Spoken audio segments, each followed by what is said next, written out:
I saw one on all fours that it just, you can't unsee these things when it happens. Enormous.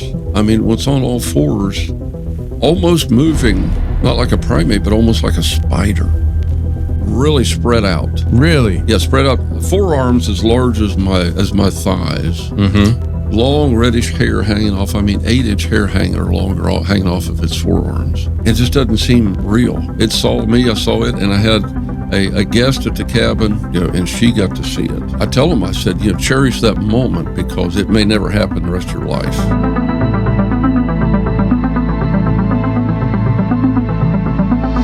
This episode is brought to you by merkmerch.com and merklefilms.com. Merk Merch is where you can get your Merkle Media apparel. We have our own apparel line available at merkmerch.com. More designs coming soon. merklefilms.com is where you get your on-demand streaming needs. 3 documentaries there now. More independent creators coming to that platform very soon. Go ahead and check it out. merklefilms.com. Now, today we have TJ coming on the show, and TJ came down here with the Cryptids of the Corn guys and Joel from Free the Rabbits to talk about his Bigfoot encounters, which are pretty incredible. He is one of the few people who have seen Bigfoot walk and crawl across the ground like a spider. We've heard about it before on the show. He comes to talk about this and this bizarre cabin that he still lives in to this day. A lot of weird things happening at the cabin. Let's get to it right now.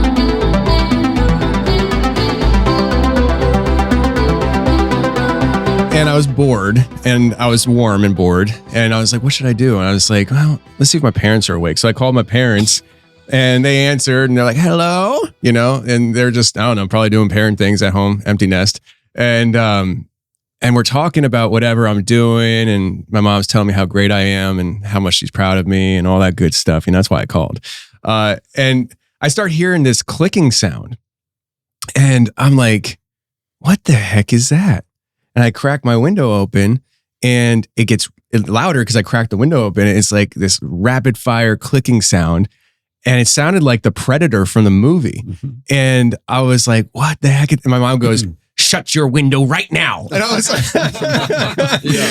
and so I said, yes, Mom. And it kept on going. And I did I send you a recording? But I didn't. So this is crazy, right? Boss stuff, right? I didn't think to record it, and somebody else later, when I talked about it, heard it as well, and they recorded, and I sent that to you. Were you able to identify that? Yeah, it's that guy. What would this guy be? What is that? Shoebill stork. You think it's a shoebill stork in Tennessee? So we talked about that they're the #1 trafficked bird in the world, as far as cost-wise. They're going extinct in the wild due to like poaching. Yeah. So when they they're huge. They don't fly very well. So it's our most famous, our most listened to episode ever is called Monsters in the Marsh. Because a listener reached out saying, hey, I was driving, was it Sandal Islands? Yeah. Or riding a bike, Sandal Islands. I came around the corner and there was this dinosaur looking thing. And it just walked into the woods. And she drew it and it was a shoebill stork. So we did research into it. There's thousands of them being imported into the US. And in Florida, when they're changing out, they're very strong. They have a really, really wicked bite. They're very shy. So you've been in a box getting over from Africa, and there seems to be a lot of them escaping. Mm. So what they're doing is they are migrating and trying to find rural wetlands to hide in. And they sound, so when you mentioned the predator noise, that's the animal they used for the predator noise. Really? Yeah. Oh, shoot, dude. So when you said, it's like, well, that's what, that is the animal for part of the And noise. they get it to what, 6 feet tall? Yeah, about 5.5. Like they'll Jeez. look you in the eye, and they're really scary looking. Will they fight you? No, they like people. Oh. They're very shy, but they bond with people. I could just see me finding a shoebill stork out in the woods, and Don't get bit by one. My wife is like, no dogs. I'm like, you didn't say about a shoebill stork. They're like $300,000 in the illegal animal trade. Really? And they don't fly, like they fly really low. So why you don't see them in the air and stuff, they fly close to the ground, and they're easy to catch in Africa during the nesting season. Wow. Because both parents have 2 chicks, and they'll fight over the nest. So you can walk up and put a net over them. They're not going to fly away. They're not going to leave their chicks. I think we're done hunting dog, man. Listen, do you understand the value in that? Well, $300,000. Shoebill is one of my top 3 animals all time, and I love them. And if I could own one, I would completely have one. If I had like a big conservation or something for it to run around in, oh my God. Because I've seen videos of them in certain conservation zoos and stuff.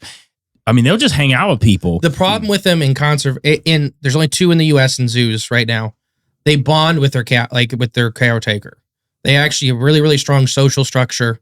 So it's hard for that person to take vacations because it's like, that's their guy and they'll freak out once they stop seeing him. But they don't have to see him they just get to see him once a day. You got to come in. So I think it's the Florida Zoo has a cardboard cutout of the guy when he's on vacation and they'll walk it past the window. That's so funny. the Shoebill will see him and be like, all right, he's here. I can calm down. Well, let's stop nerding out about birds. Today we got Joel from Free the Rabbits podcast. Everybody knows Joel. We got Cryptids of the Corn guys, Justin and Jay.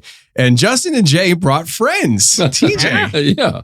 TJ, how are you, sir? I'm doing very well, thank you. I'm glad you're here. Yeah, I'm glad to be here. It's an honor. It really is. I've heard a lot about you. Oh man. Well, hopefully Good. it's all decent things. It's all decent. Doesn't need to be good, just decent. Yeah, just decent. It's all been very, very decent. But through Jay and the cryptid kids, I call them. I'm 60 years old, so I call them kids, the cryptid kids. The cryptid kids. I like it. I like it. So I've heard about you for quite some time now. I'd say probably at least a year. Yeah. And I don't remember who talked to me about it first, if it was Joel or Justin, but they I guess met you at a conference. Is that how this worked out? Yeah. How this all happened?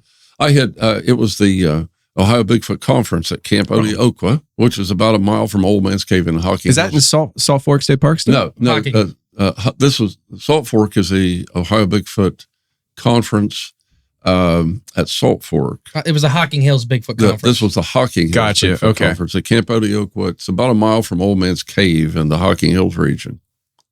And I had been there from day one, from the very first year they had it. A friend of ours, a mutual friend, had organized it, put it together. So I'm there set up with my photography work, just wildlife photography for the most part. And these guys were set up beside me. So for the whole day, back and forth telling stories. That's the first time, that's how we met. And it was a good day. It was a good day. We didn't have many people. It was around COVID time, after COVID, so there wasn't a big crowd of people. It was very stormy too. Yeah. Cold and wet. Yeah, but they good guys, and we had a real good day. I invited them to the cabin, my cabin I live in southeast Ohio. It's in Wayne National Forest. So I have no neighbors in sight. My cabin sits in the woods, just surrounded by Wayne National Forest. But that day, it really was a good day with these guys. They gave me a free T-shirt. Nice. That's how you win everybody's heart, right? Here's a free T-shirt. Best friends for life. They gave me a free T-shirt, and Jay bought one of my photographs from me. Yeah. And then I had a couple of photography gifts to give them today or yesterday when they came to pick me and my fiance up, and I left them at the house. Oh. So I was empty-handed for these guys. But that's how we met. He's trying to lure me back to the cabin. Is what's happening. Well, you might not go alone from what I'm hearing, because I think I might want to go too, right? It feels alive. Yeah. It is. It's a very special place. Yeah. It truly is. I've been there for about 7 years now. Friends I've had my entire life own the cabin. I rented from them. Built in 1898, 2-story cabin. Her great-grandparents had built the cabin.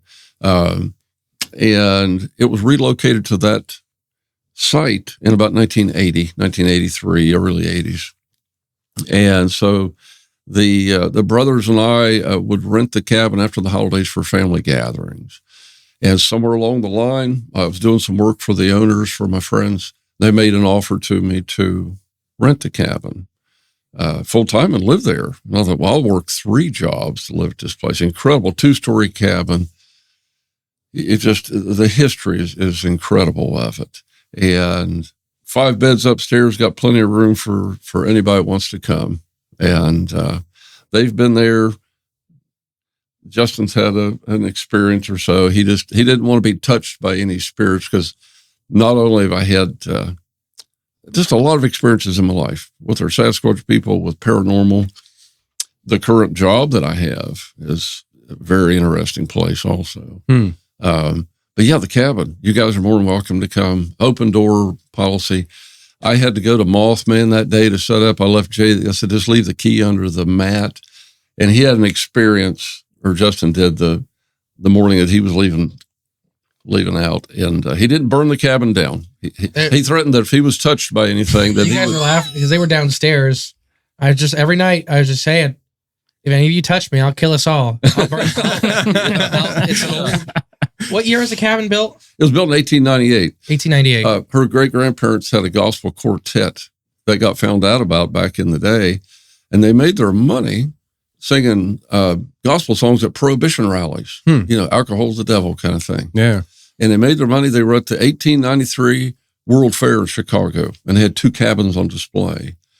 And that man got inspired. He sketched it out, and they came home. He owned 500 acres, which is now part of Wayne National Forest. Him and his 3 brothers, everybody pitched in. They built this incredible cabin. I saw pictures of them. They were very well-dressed people. And I asked my landlord, I said, how did they make their money? Because most people in 1800s in Gallia County, Ohio, I mean, they're barefooted and in rags. Yeah. And they told me about their gospel quartet. I've actually got one of their playbills they had from back in the day. But he got inspired from the cabins at the 1893 World Fair, came back, and they built this. It originally had pocket doors, just an incredible space. And it felt like that I've gone home. It really has. When I first moved in, it was just an incredible feeling being there. Brothers and I had rented it for a bunch of years just for a long weekend gathering. But it's just, I couldn't believe when I'm actually there. I'm in this incredible cabin. I lived in single wide trailers most of my life. I called them little Vietnamese sweat boxes. You can't heat them. You can't cool them. It's true. I lived in and I got into this incredible cabin in the woods. And that's my happy place. Yeah. And is it in Gallia County? Yeah, Gallia County, Ohio. Really? Southeast Ohio. Wow. Yeah. So Gallia County is a place that popped up for me early on in the show. Now, let me ask you this before I even go into that story. You mentioned about the cabin and having experiences with what'd you call them? Bigfoot people? Yeah, Sasquatch people, okay. I call them. So you've seen them, and we can get into that. Have you seen any with like reddish fur? Hey guys, real quick, if you want to be a member, hit the join link below or the button, and you can get access to exclusive episodes right here on YouTube. And if you want to be on the show, go ahead and shoot me an email, contact@theconfessionalspodcast.com. Yes, one. Was it aggressive? No. Okay. No, but it was very impressive because he was on all fours. I've seen 2. One in actually northern Kentucky, around the Crittenden, Kentucky area. I saw one on all fours many, many years ago. And I saw one on all fours at the cabin that it just, you can't unsee these things when it happens. And enormous. I mean, when it's on all fours, almost moving, not like a primate, but almost like a spider, really spread out. Really? Yeah, spread out. Forearms as large as my thighs. Mm-hmm. Long reddish hair hanging off. 8-inch hair hanger longer hanging off of its forearms. It just doesn't seem real. It saw me, I saw it, and I had a guest at the cabin probably 5 years ago, and she got to see it. And I tell them, I said, cherish that moment because it may never happen the rest of your life. I got a question for you. Well, before you go there. Yeah. Before you go there. Okay. All right. Yeah. This is off to a great start. I love it. First of all, random side note, I have ADHD really bad. So I just want to say to everybody viewing, I'm in a new studio. This is the first time we're recording in a studio. I'm very excited about it, but it's not the first time they're going to see it. So that's why I had to say this. Yeah. Anyways, sorry. The spider. Yeah. It was spread out. So yeah. Did it kind of look like that? Oh yeah. It was just. This was in Ohio too. Oh, it was. Yeah. It's spread out. And at one time it came up on all fours and that's where I saw the diameter of these forearms. Had a college professor. I worked at a local university for 20 years in maintenance. Helped him on a lawnmower one time. We got on that conversation. He saw a red one on all fours on a highway, a state route, within about 2 miles of my cabin, probably 10 years before I even moved in. So he told his story about this red one that was on all fours, but it stood up along the road and walked off after he saw it along the road.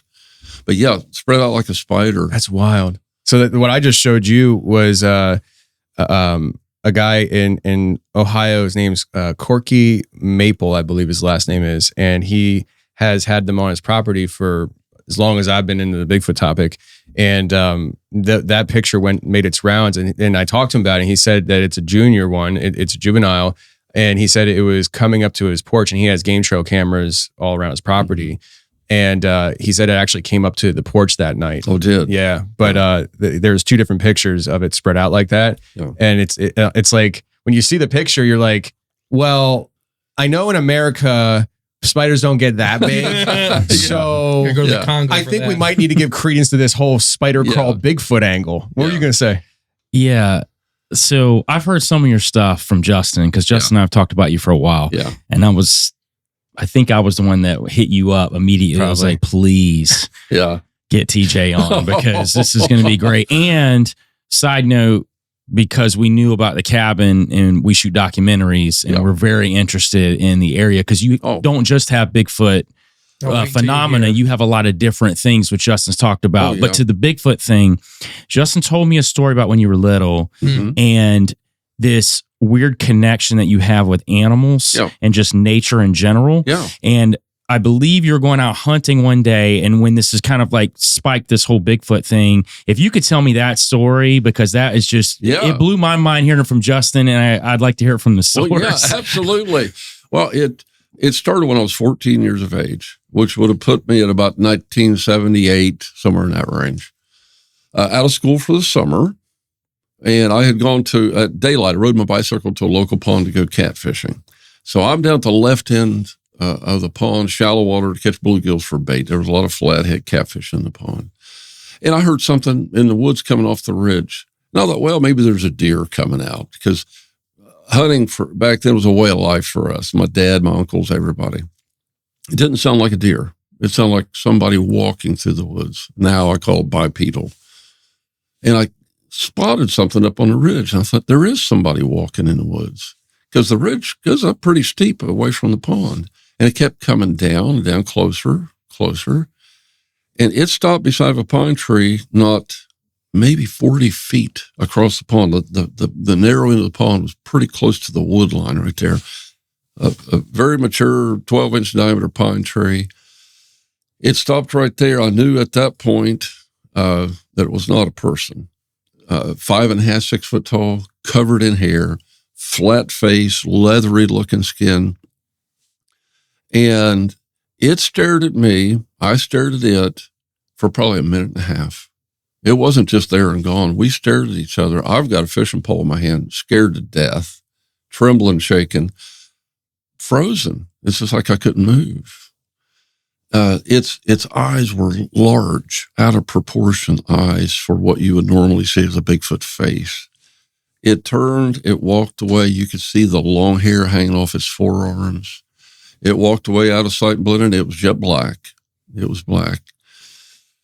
At that point, I gathered up my fishing pole and I got on my bicycle and hauled. I didn't know. I was just petrified at the point. And I just got home. I was one of 5 boys. So I knew if I came home and told my brothers, I would never hear the end of it. I stayed silent. I just kept it in. I just kept going through my mind of what I saw. Back then, I watched Leonard Nimoy In Search Of type of shows were on TV. A month later, our school started back up. And I'm on a school bus and hadn't told a word to a soul. And there was 3 friends of mine ahead of me on the bus, 3 girls I graduated with. They were talking about this 6 foot tall, hair covered creature they saw. And their house was probably 2 miles away. I got off the bus and said, guys, come here. And it matched, the description matched. And it was just incredible. So we talked for quite a bit about it. And then on the bus, maybe a week later, I'm in the kitchen with my mom one night, and her best friend, Loretta, and her daughter, Teresa, I'd grown up with my age. They came busting through the door, bawling their eyes out. Just squalling. We thought somebody got killed. Thought there was some bad accident. Something happened. Mom finally got her calmed down, said, Loretta, what's going on? She said, Mary, I don't know if we saw a Bigfoot or the devil himself. Because on the way to our house, she had to slow down in a sweeping turn. There was a cornfield on the left. And the headlights hit this creature, 6 foot tall, covered in hair. And as they drove past, it ran beside the car in the field for about 20 yards, paralleled them, and then off to the left in the field. At this point, my brothers were out in the kitchen. They heard it, and it's game on. Everybody's going to go kill a Bigfoot. her brothers, uncles, everybody, they had heard. So everybody's in the pickup trucks out going to find this creature. What didn't happen. But that's how that all began when I was 14. And then kids on the bus, there were other kids, and we didn't tell anybody. They started seeing this creature. They started calling it the Valley Monster. They put kids, put a name to this thing. And it just, when I spilled my guts to my brothers, they said, "Why didn't you tell me?" I said, "Well, you bunch of idiots. What? I mean, you would have never let me live it down." And at that point, I wanted to see it again. I had calmed down, and I wanted to see it again. Well, I bow hunted a lot. I was my next oldest brother bow hunted. I was the only two in the family that bow hunted. And I didn't have any camouflage to speak of. So I'd go out, and I did have my Johnny Rambo paint. I had face paint, and I would play the wind. I thought it was just a standard issue critter, like a deer. And so I'd put my face paint on, keep the wind in my face, and slow stalk through the woods. Nothing. I heard some odd things, but I don't know what they were. But I saw a lot more in that technique. I saw a lot more deer, and different things. So that was, and it was always on my mind. I never saw anything till years later. But that's how it all started with me, that one summer. But backtracking 2 years. I was 12 years old. Mom and Dad let me go bow hunting by myself. I still got my old Bear Kodiak Hunter recurve bow. And nobody taught me this. I was within walking distance of this area where I would hunt.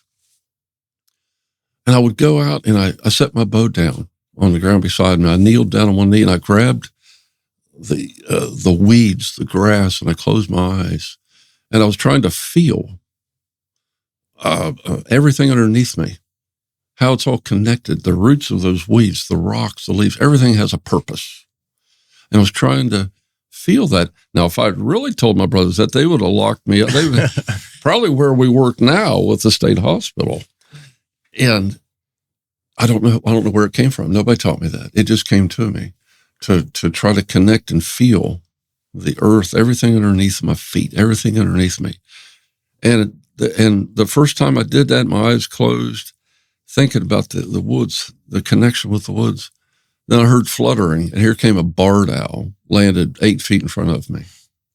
The very first time. I tell these guys, a lot of people, this wildlife, they feel. They feel, they know that we don't give them enough credit, whether it's a dog or cat at your house or a barred owl or a red-tailed hawk.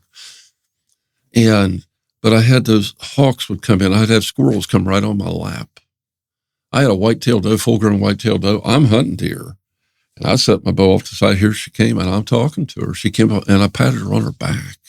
12-year-old kid, And that was my initial connection with wildlife and how they came to me. And I spent a lot of time in the woods as even a 12-year-old, even without a bow. I had a very abusive older brother, 7 years older than me, get locked in this terrible mess. Let's just say that. And so the woods was my happy place. I could go to the woods and get away from him, rain or shine. They said, "Where are you going?" I'm going hiking. It'd be snowing, ice, rain, 100 degrees outside. Didn't matter. I went to the woods, hunting, hiking, fishing, anything to get away from that situation. I really feel that it was that kind heart of a 12-year-old kid. You might say shouting out to the earth, to the good Lord, whoever you want to shout it out to. That's why a lot of this wildlife came to me. And so that's why I kind of backtrack. I tell my initial 14-year-old story, what happened, then go back to the connection I had with the wildlife as a 12-year-old. And, not too many 12-year-olds out in the woods just crying because they're getting abused by an older brother. Yeah. Not physically so much. Until I got to be 16, I was big enough to knock a snot out of him. He learned his lesson. He learned his lesson, but it was a lifetime. Yeah, it was interesting. But I think it helped make me the person that I am today. Go through bad things, it makes you kind. At least in my case. To be, I swore when I was out in those days, I want to be the opposite of Dave. I'll just say his name. He's dead and gone now. Mm. We made our peace before he passed. But yeah, those tough days made me the person I am today, along with many other things. But that's how it started for me and my connection with the wildlife, and especially barred owls, red-tailed hawks, and then Sasquatch people. So barred owls, I mean, that was the first time that happened, but it's something that's a common thing for you now? Oh, yeah. Yeah, it's common. On the way here, and my fiance, soon-to-be wife, has got Native American blood. Her grandmother was Cherokee, and there's a connection she has, and with the wildlife now, and us together, we counted 27. And she photographed. I got a couple pictures, but I was driving. It was tough for me. 27 different red-tailed hawks on the way to my brothers in northern Kentucky before these guys came and picked us up. Really? 20, and a juvenile bald eagle. I pulled off the road, hit the brakes, make sure nobody's behind me going to rear end us. I jammed on the brakes, get off the road. At first, we thought it was a buzzard, and it wasn't. It was a juvenile bald eagle. Beautiful creature.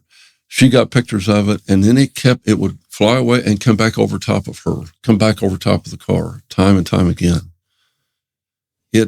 It felt, I think it felt her bloodline and the kindness in our heart. That's the best way I can describe it. It's like it almost felt that in us. That was on the way here. So yes, it's been a lifetime, and especially over the past several years after living in my cabin. Mm-hmm.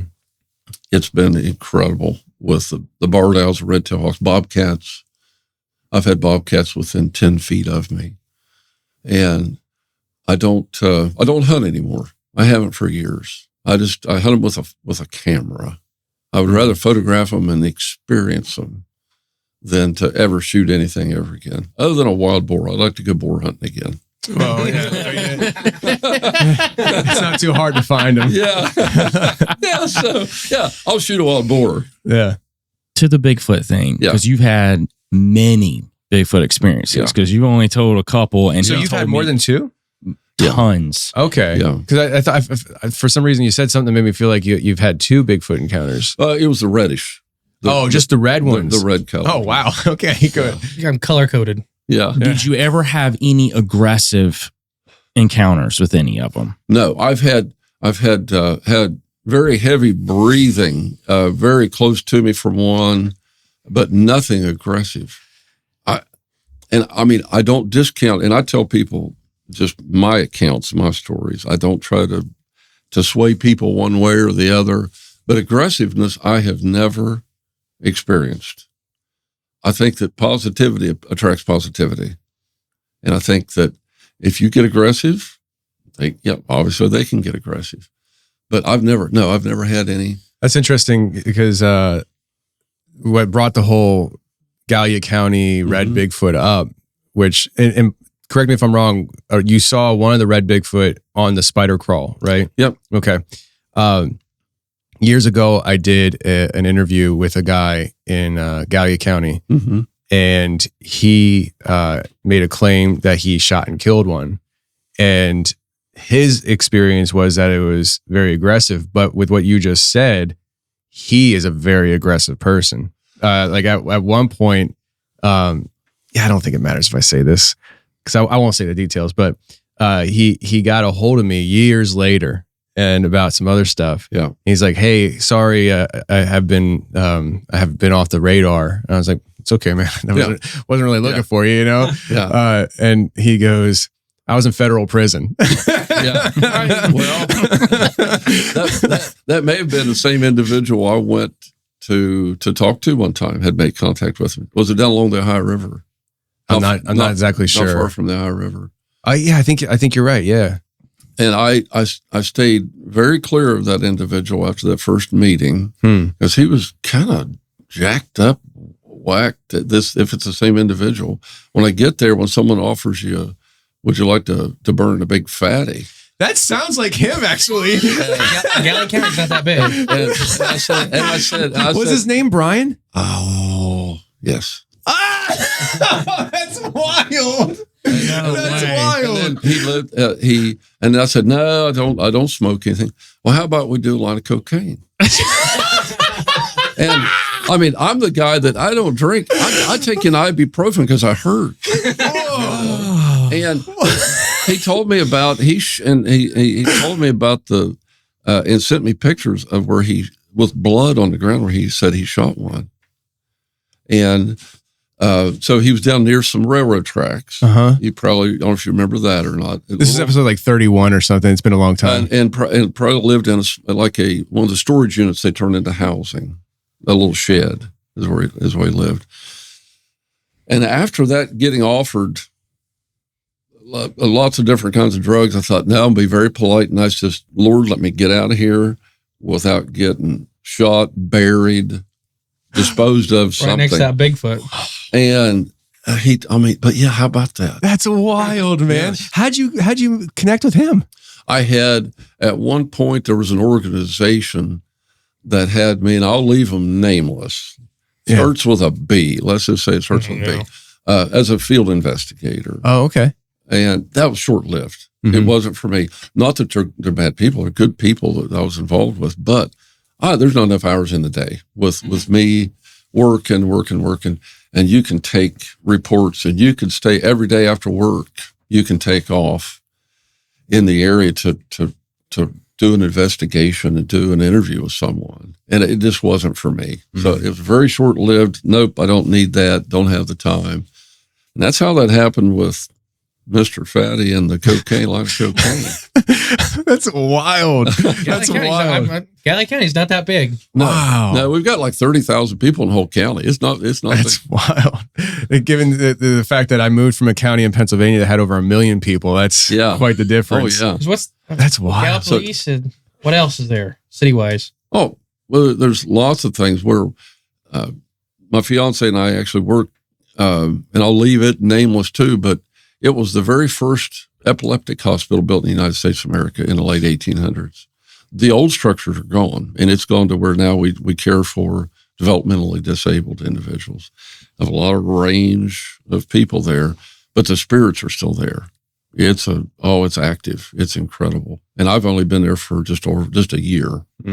Fiance's worked there 20 years. And so she's had incredible experiences. And then I hear all the other senior staffers all those years. But yeah, that is there. We had, if you've ever Googled up Gallia County, Ohio, 1800s Bigfoot, it was about 1869, I believe it was, an account in Gallia County, Ohio, a man and his daughter on a horse and buggy. He got drug off of it by a wild man, hair-covered creature. She fended it off with a rock, beat it off of her father with a rock. Then the whole town at that point, they were out looking for this monster. And that was in the late 1800s. I think 1869. I tell people, Google it. Yeah. Just Google it. And so that's how that started. And the oldest known account that I have of in print, it made the papers, was that in the 1800s. Man. I am a half hour from Point Pleasant, West Virginia, with the Mothman and the whole TNT area and all the history that goes along with Point Pleasant area,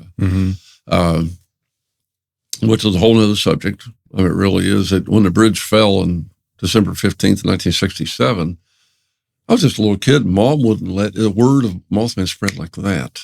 And she wouldn't let us out of the house. Other women in town, a little town called Rio Grande, Ohio, they were afraid Mothman would get us. They didn't know what it was, but they'd heard about it just that quickly.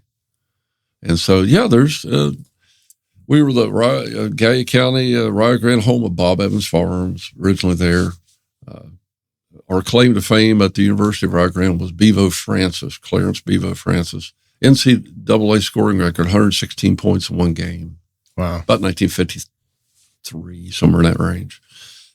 So it's a small little county, a very, not a big populated county, but there's a lot of incredible experience. A lot of incredible. Vincent and Brian, that's wild. Yeah. I heard some interesting stuff about the cabin and a Masonic connection. Yeah, with the cabin. When I moved in, and my landlord said, TJ, how many things do I need to take out of the cabin? I said, I own a recliner and a bed. She said, good. I didn't want to take all this furniture. So everything was left in place for the most part. And as I went through, she said, feel free. There were shelves upstairs with books and a lot of their things. They were all retired school teachers. And I'm going through books and things, and there's a Masonic Bible. It's like, and I've only opened it up here just very recently, but here's a Masonic Bible. And I don't know if it was a grandparent, somebody in her family that was a Mason. And that was odd because I hear people say that it was kind of a rare thing. They're not supposed to get out. They're not supposed to get out. And these people. What do you mean they're not supposed to get out? So, like if a family member dies with one, it has to come back to the lodge. Like, oh, really? They don't exist outside. Joel, fact check. Yes. Here's what I'm going to say about that. Depends on how it's given out. One thing is Masonic Bibles aren't literature that's technically deemed from the lodges, right? So anybody could go online and buy a Masonic Bible if you want to. It's not something that's... The caveat is if you go back in time, it was probably a little more strict with some of that stuff. And just to let people know, there's no difference between a Masonic Bible and a King James Bible. Matter of fact, it is a King James version in almost all cases. What a Masonic Bible does, it will pinpoint verses in the Bible that's used in Masonic lodges for rituals or whatever else, especially when it comes to King Solomon. So there'll be a lot of like illustrations of King Solomon, the building aspect. They'll highlight that type of stuff. Now, what you're talking about is if brothers in the lodge give a Bible to another brother as a gift, which several things are given as gifts. And when I was in there, they gave me a ring as a gift. So that's given to that specific person from a brother to a brother. It's more of like a brother bond than it is actually a Masonic ritual or some sort of tenet within the lodge. But you're not wrong in the sense of if that particular lodge has deemed that Bible to that person, if they die, they may ask for it back, because if they don't have a family member that's also a Freemason that can be passed down to, sometimes they'll take it back at that point. But essentially the Bible itself is no different than any Bible that you pick up, outside of the fact they're going to highlight certain verses and you'll have some pages of Masonic material in it. But generally it's not anything that's he's skipping the mind part blown. Where in the seams they have unknown written languages that if you read backwards. I mean, it looks, do you remember what year it is? No, I don't know what year. And just recently, going through one of the attic spaces, I found a smaller Masonic Bible. The one was, you saw the one that he's talking about is massive. I mean, it's a table. Like it takes, when you open it, it's like a table. Yeah, it's a very large Bible. Then the small one I found recently going to an attic space. And so that's the story with the Masonic Bibles in the cabin. And I tell people too that what the day is just incredible, and I needed to add this to it. The day that 2 days that really changed me for the cabin. I was doing some work for the landlords. I hadn't moved in yet. They haven't even made me the offer. And so I'm doing some work at the cabin. She had 12 days that I could stay there. She didn't have any renters. So I'd go out after work and then the weekend getting this job done. Went out to the car one day to get tools, came back up, and I patted the cabin, just patted my hand on the side of the cabin. I said, "Oh, buddy, I wish I lived here and take good care of you." It was the very next morning she calls me at work and makes me the offer to live there permanently, to rent that from them. It's like, well, the universe, the good Lord above, somebody's listening. Well, there's a connection, and it was goosebumpy still this day that I did that. My youngest brother, doctorate degree professor, at University of Cincinnati. And he says, "You talk to the cabin?" Yeah. I talk to the trees. I talk to the woods. I talk to whatever wants to listen. I talk to the darkness in the woods, And I said, yeah. So you can send me for a psychiatric evaluation if you wish. But that's how that happened. The very next day, that morning, she called, made me the offer. Wow. And so had to keep her commitments for the year. That was in the spring. And so I wasn't able to move in until December of that year. It's like, oh, Lord, please let her not back out. I want to be in this cabin. And that's where I've been ever since. Wow. How long have you been there? About 7 years. Okay. Yeah, roughly 7 years. Gotcha. And so that's the story of me getting into the cabin. And then it was just game on ever since. You know, even the time when I was doing the repairs on it that spring, the very first experience I ever had at the cabin, 10:30 at night, 11 o'clock at night in the hot tub, just out giving thanks, just praying and giving thanks for the day and for all the blessings of my life. And it's not pitch black out back. There's porch lights and things. And from the woods, I could see it coming, was a blue ball of light, just glowing like an exit sign, the size of a softball. And I just started talking to it. It came down within 10 yards of me. For 2 minutes, it just darted around. And I just talked to whatever this blue ball of light was. And then it was just gone. It didn't dart off. It didn't anything weird. You could almost see inside of it like other colors twisting and turning inside of this light. It wasn't just solid. And it was gone. And so at that point, when I got out of the hot tub, then I gave thanks to the woods. I started talking woods, and I said, if that was whatever spirit, for whatever form you were in, whatever that was, interact with me. I'll never take a photograph. I'll never cast a print. I'll never put audio, video. I just want the interaction. Hold my hands up, show them. I said, I don't have any weapons, no camera, nothing. I'll never photograph you or document you. It's worked, at least in my eyes and other people's, that it has worked. Because, I've had 8 different prints on the property.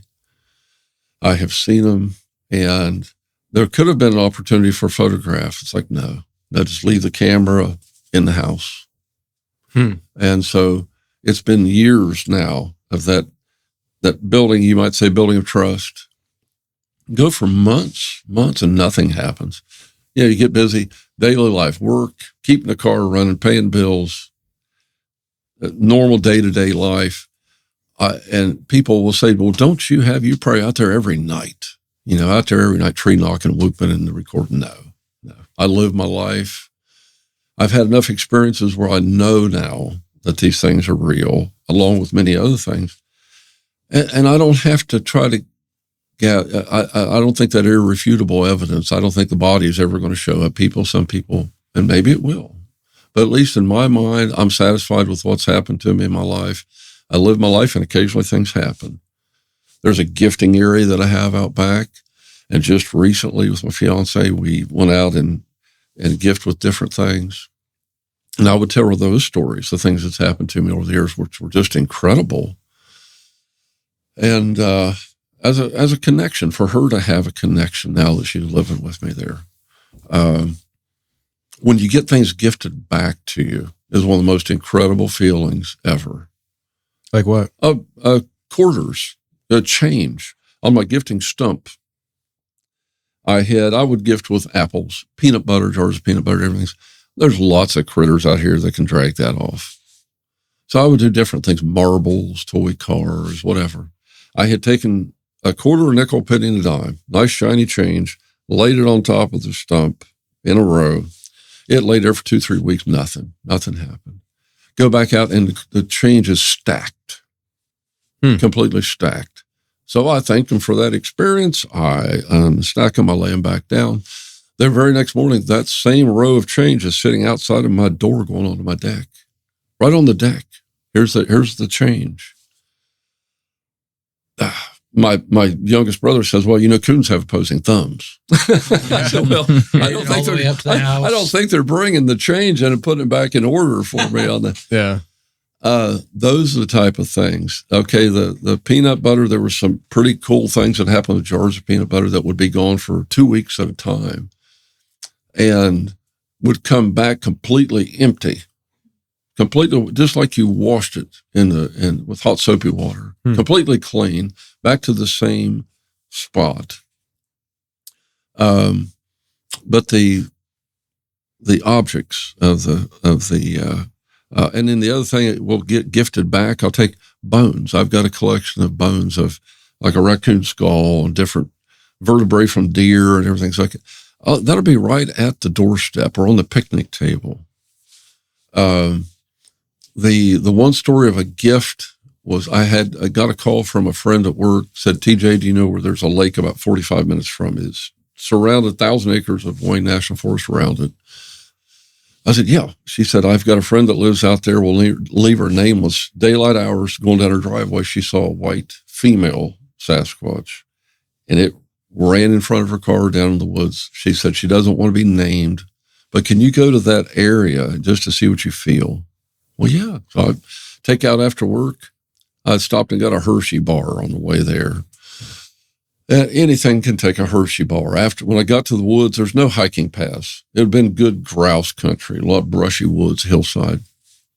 I sat down on a log, talking to the woods, introducing myself, and immediately got a tree knock in response. Daylight hours, 4:00 in the afternoon. I walked closer to that area. There's a beautiful rock overhang I'd never seen in my life. So I sat down. Nothing else happened. No other sound. I didn't see anything. On the way out, I took my Hershey bar, put it on a log, a down tree, and away I went. I came back the next day after work. Well, the Hershey bar was gone, which any number of things could take it off. But there were 3 wild onions pulled up by their roots and laid in its place. Out in the middle, right in the woods in the brush. That was incredible. Still goosebumpy to this day. And I went out several times after that, and nothing else happened. Nothing. And that's why I said sometimes it's just that glimpse, that you get, that one moment. Yeah, we're here. We're real. But yeah, I got gifted wild onions back in return. That was very cool. Did you take them? Yes, I took them. I took them and I thanked them for them. I actually raked the dirt off one of them, ate them on the spot. Really? Oh, yeah. I like ramps and wild onions things anyway. So, yeah, to honor them and what they gave me, sure. Now, if there's some kind of rotten animal, maybe I wouldn't just. Well, I've already committed this eating thing. Let's see if he eats this. Yeah, here, eat this. They're like, let's see if he eats this now. Yeah, let's try this. Oh, that's funny. The eating and onion and all that stuff, it got me thinking with the gifting. Have you ever, because I mean, clearly the organization, which starts with a B, that you were temporarily, you worked with a little bit, like there's this whole thing where, you're trying to get evidence of these things, you're trying to prove their existence. Mm-hmm.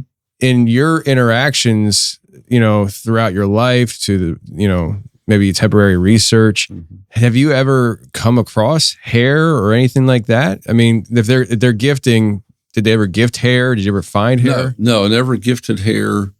I've got a friend that found, I take it back. I was never gifted hair, but my 2 boys and I, back in the day, we would boar hunt in Zaleski State Forest. And it was old strip mine land, just thicket upon thicket, perfect cover for the boar. And an old barbed wire fence in the brush, covered over. They said, "Dad, what's this?" And it was about 12-inch long red hair on the barbed wire, out in the middle of a thicket. There's no horses. Got weird stuff. Yeah, and so that's the only hair. And I didn't take it. The boy said, "Dad, do you want to take it?" And I said, "No." I said, I that's part of them. And we would talk about things. I said, "No, we're going to leave that right there." I said, "I don't want to bring part of them that I haven't got their permission to take." Let's just say that. Okay, cool. Then we left it. And I had people say, they couldn't believe that I left this 12-inch long red hair out in the woods. Yeah, I did. You got a lot of self-restraint. You really do. Because I'm over here trying to take pictures and, selfies. And yeah. And you're like, no, I'm not even going to touch the hair. No, man. Not even want to touch it. And, but I have never been gifted any hair. No. Okay. And haven't really found any either. Haven't found any hair.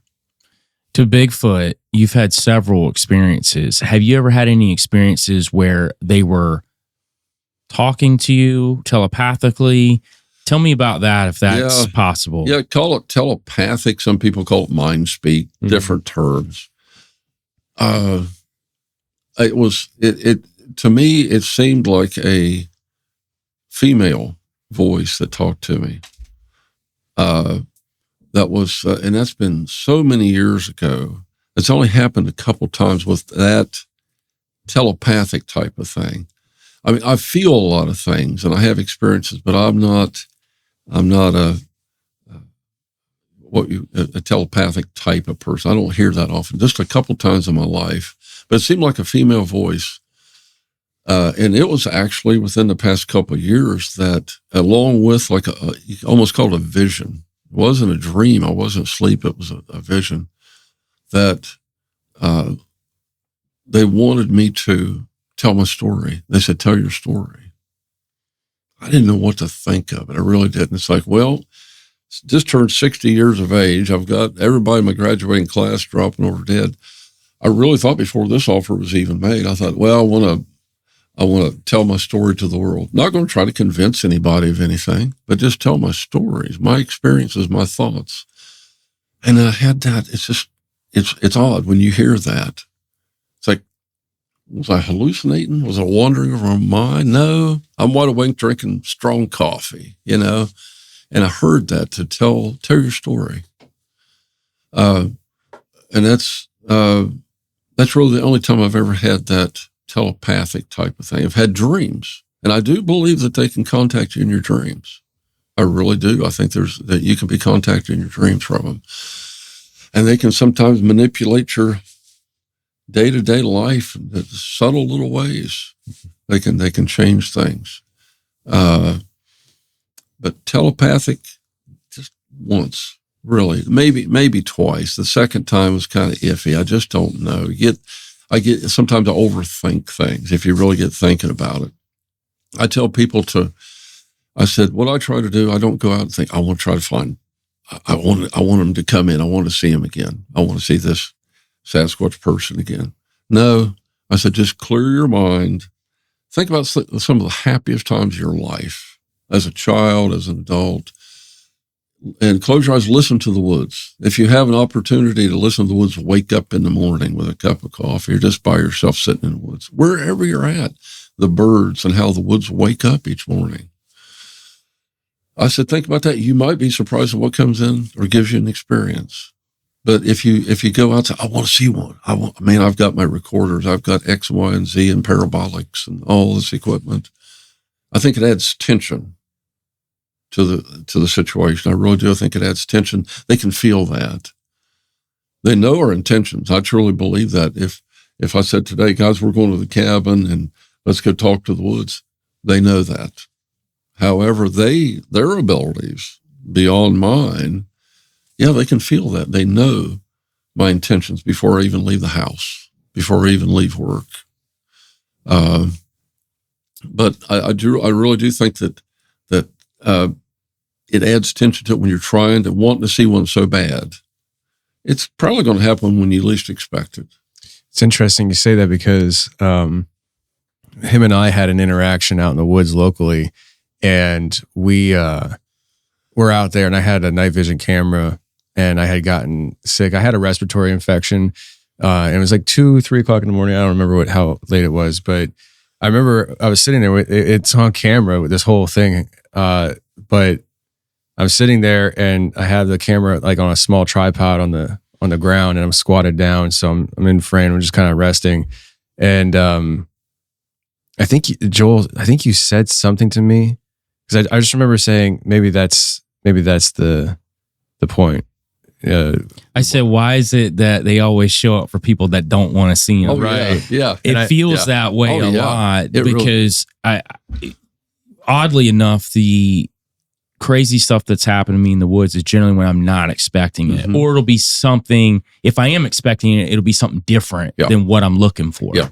So that's what happened. And he had just put the camera down. I had my back turned and something ran up on us. The thing is, like, when I confirmed with you on that, and I was like, yeah, maybe that's what it is. You shouldn't want it, right? And I hate saying this part, I really do, but because I didn't say it out loud, I was saying it in my head, and I was just like, don't want it. You don't want this. You don't want this. Yeah.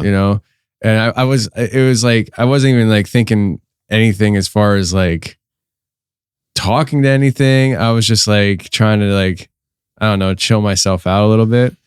And that's when we started hearing movement up behind the camera. and it's dark out. Like we don't have it. I think we have lights out at this time, but it's a night vision camera, so you can see us. And then all of a sudden, you hear it on camera. We had a shotgun microphone pointing towards us, so behind the microphone, you don't really pick up a lot of audio. But whatever this was so loud that we got it on audio, and it charged up to the camera. Yeah, and that was probably the most adrenaline pump I've ever had out in the woods. Yeah. And then followed by what sounded like monkey sounds in Tennessee. Which mingled in with owl sounds. So, of course, we have the expert over here, Justin, take a listen to it because he's quick to debunk a lot of stuff. And he's like, I nicknamed him Well Actually, Well, actually. I'll leave. I'm sorry. But tell us what you thought when you heard it. I can't even remember that right now. I can tell you what he said. You filmed me talking about it. He did say that. Yeah, it sounds like owls, but it sounds like something's mimicking owls. Gotcha. He's like, that first sound, though, is clearly almost ape-like, and then like it morphs. Pretending to be owls. Right. Like when we would go out and call for owls, do surveys and stuff. Like, you always tell. You could tell it's a guy doing who cooks for you? The barred owl sounds and stuff like that.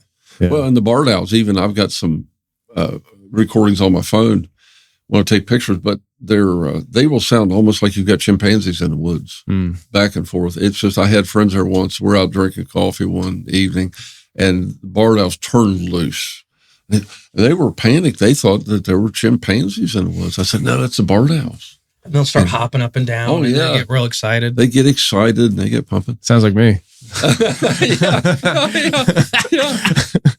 And, but yeah, originally, about the mind speak, you might say, that type of a thing.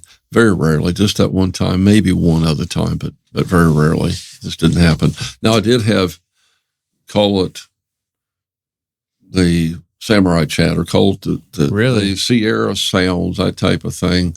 This was before I even moved into the cabin along Sims Creek there, Wayne National Forest. And there I'd go after work, sit along the creek bank and talk to the woods and just listen to the woods, just to enjoy the moment. That's what I would tell people.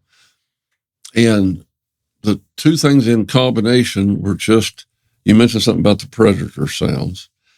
I saw a translucent figure in the tree just across from me, 10 yards up top of this big poplar tree. What are you? And it looked like that predator translucent figure. You could see arms and movement. It came down the tree. You heard that clicking sound as it's coming down the tree. I'm looking for crosshairs. It's like this is real. This is happening right in front of me. 4:30 in the afternoon on summer. And it came down, and I heard it coming through. I didn't hear it go through the water, but then I heard it behind me, 3-4 foot tall briars. There's no hiking paths out there where I'm at. I could hear that right behind me. 10 feet behind me, those sounds of that samurai chatter, those moorhead type of the Sierra sounds. I've heard it one time at the cabin, and it just doesn't seem real. I tell people to ground yourself when that's happened right beside. It takes some deep breaths. It's spooky, especially if you're out there in pitch black at night and these type of things happen. Which I don't even go out at night anymore, other than just on the deck of the cabin. Mm. But when it happens right behind you, sitting here at the bank, and it's just, you can hear it behind you. I don't know how to explain that. I know that it wasn't a barred owl coming through the brush. One time, at that point, I had my camera or my phone with me. And I said, it was at that point, I said, I hear you back there. I said, I want to bring my phone up. I want to get, at that point, years ago, I thought I wanted to try to get a photograph.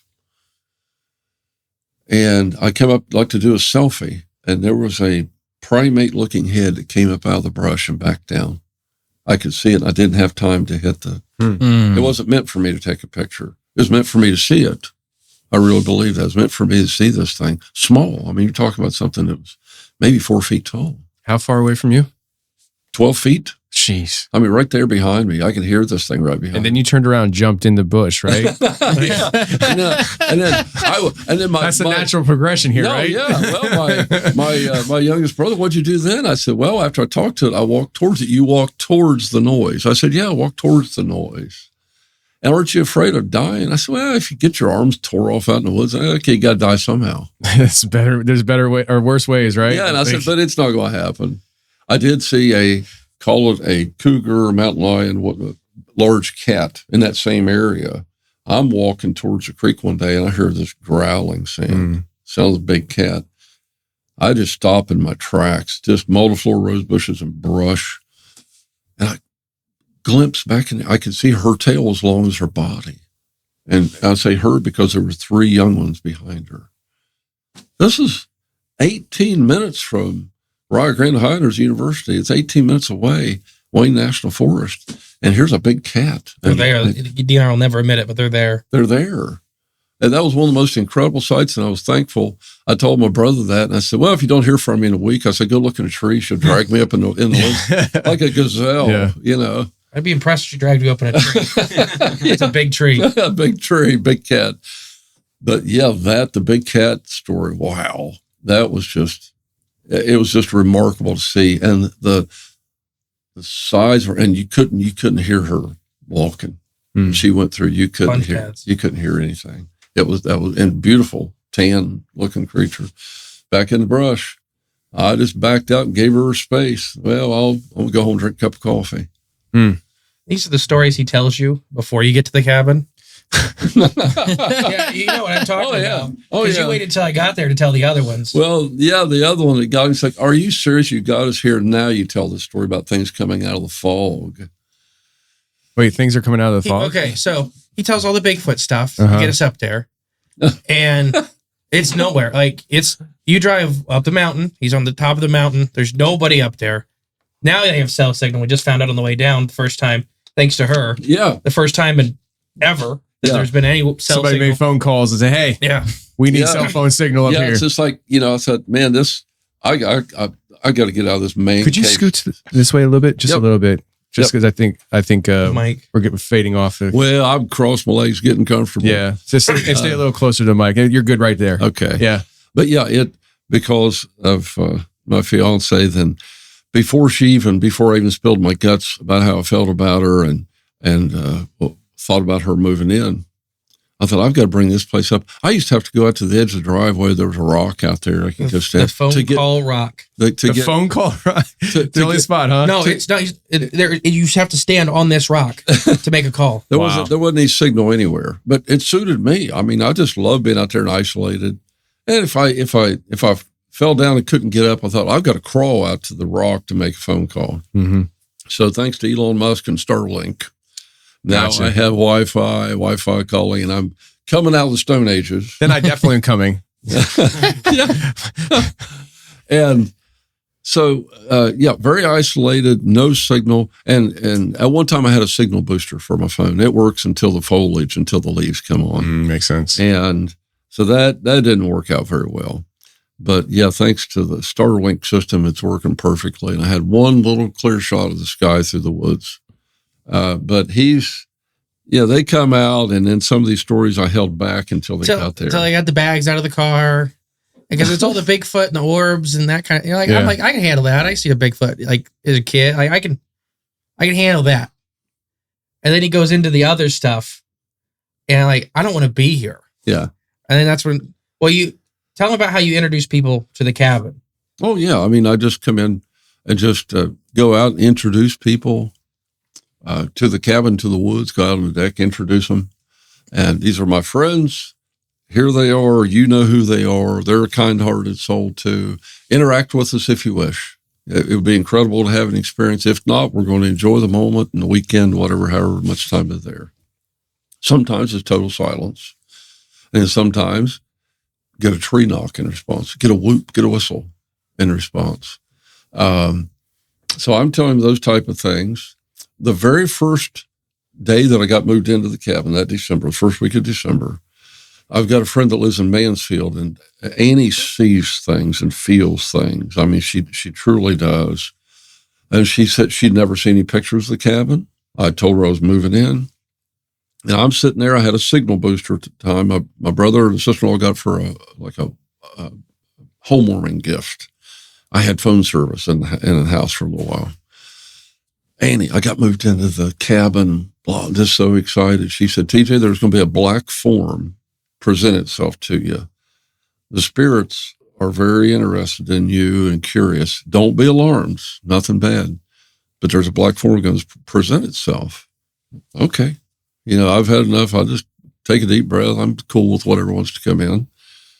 And to my left on the floor, black as that tread, an oval black form on the floor, probably 12, 14 inches long.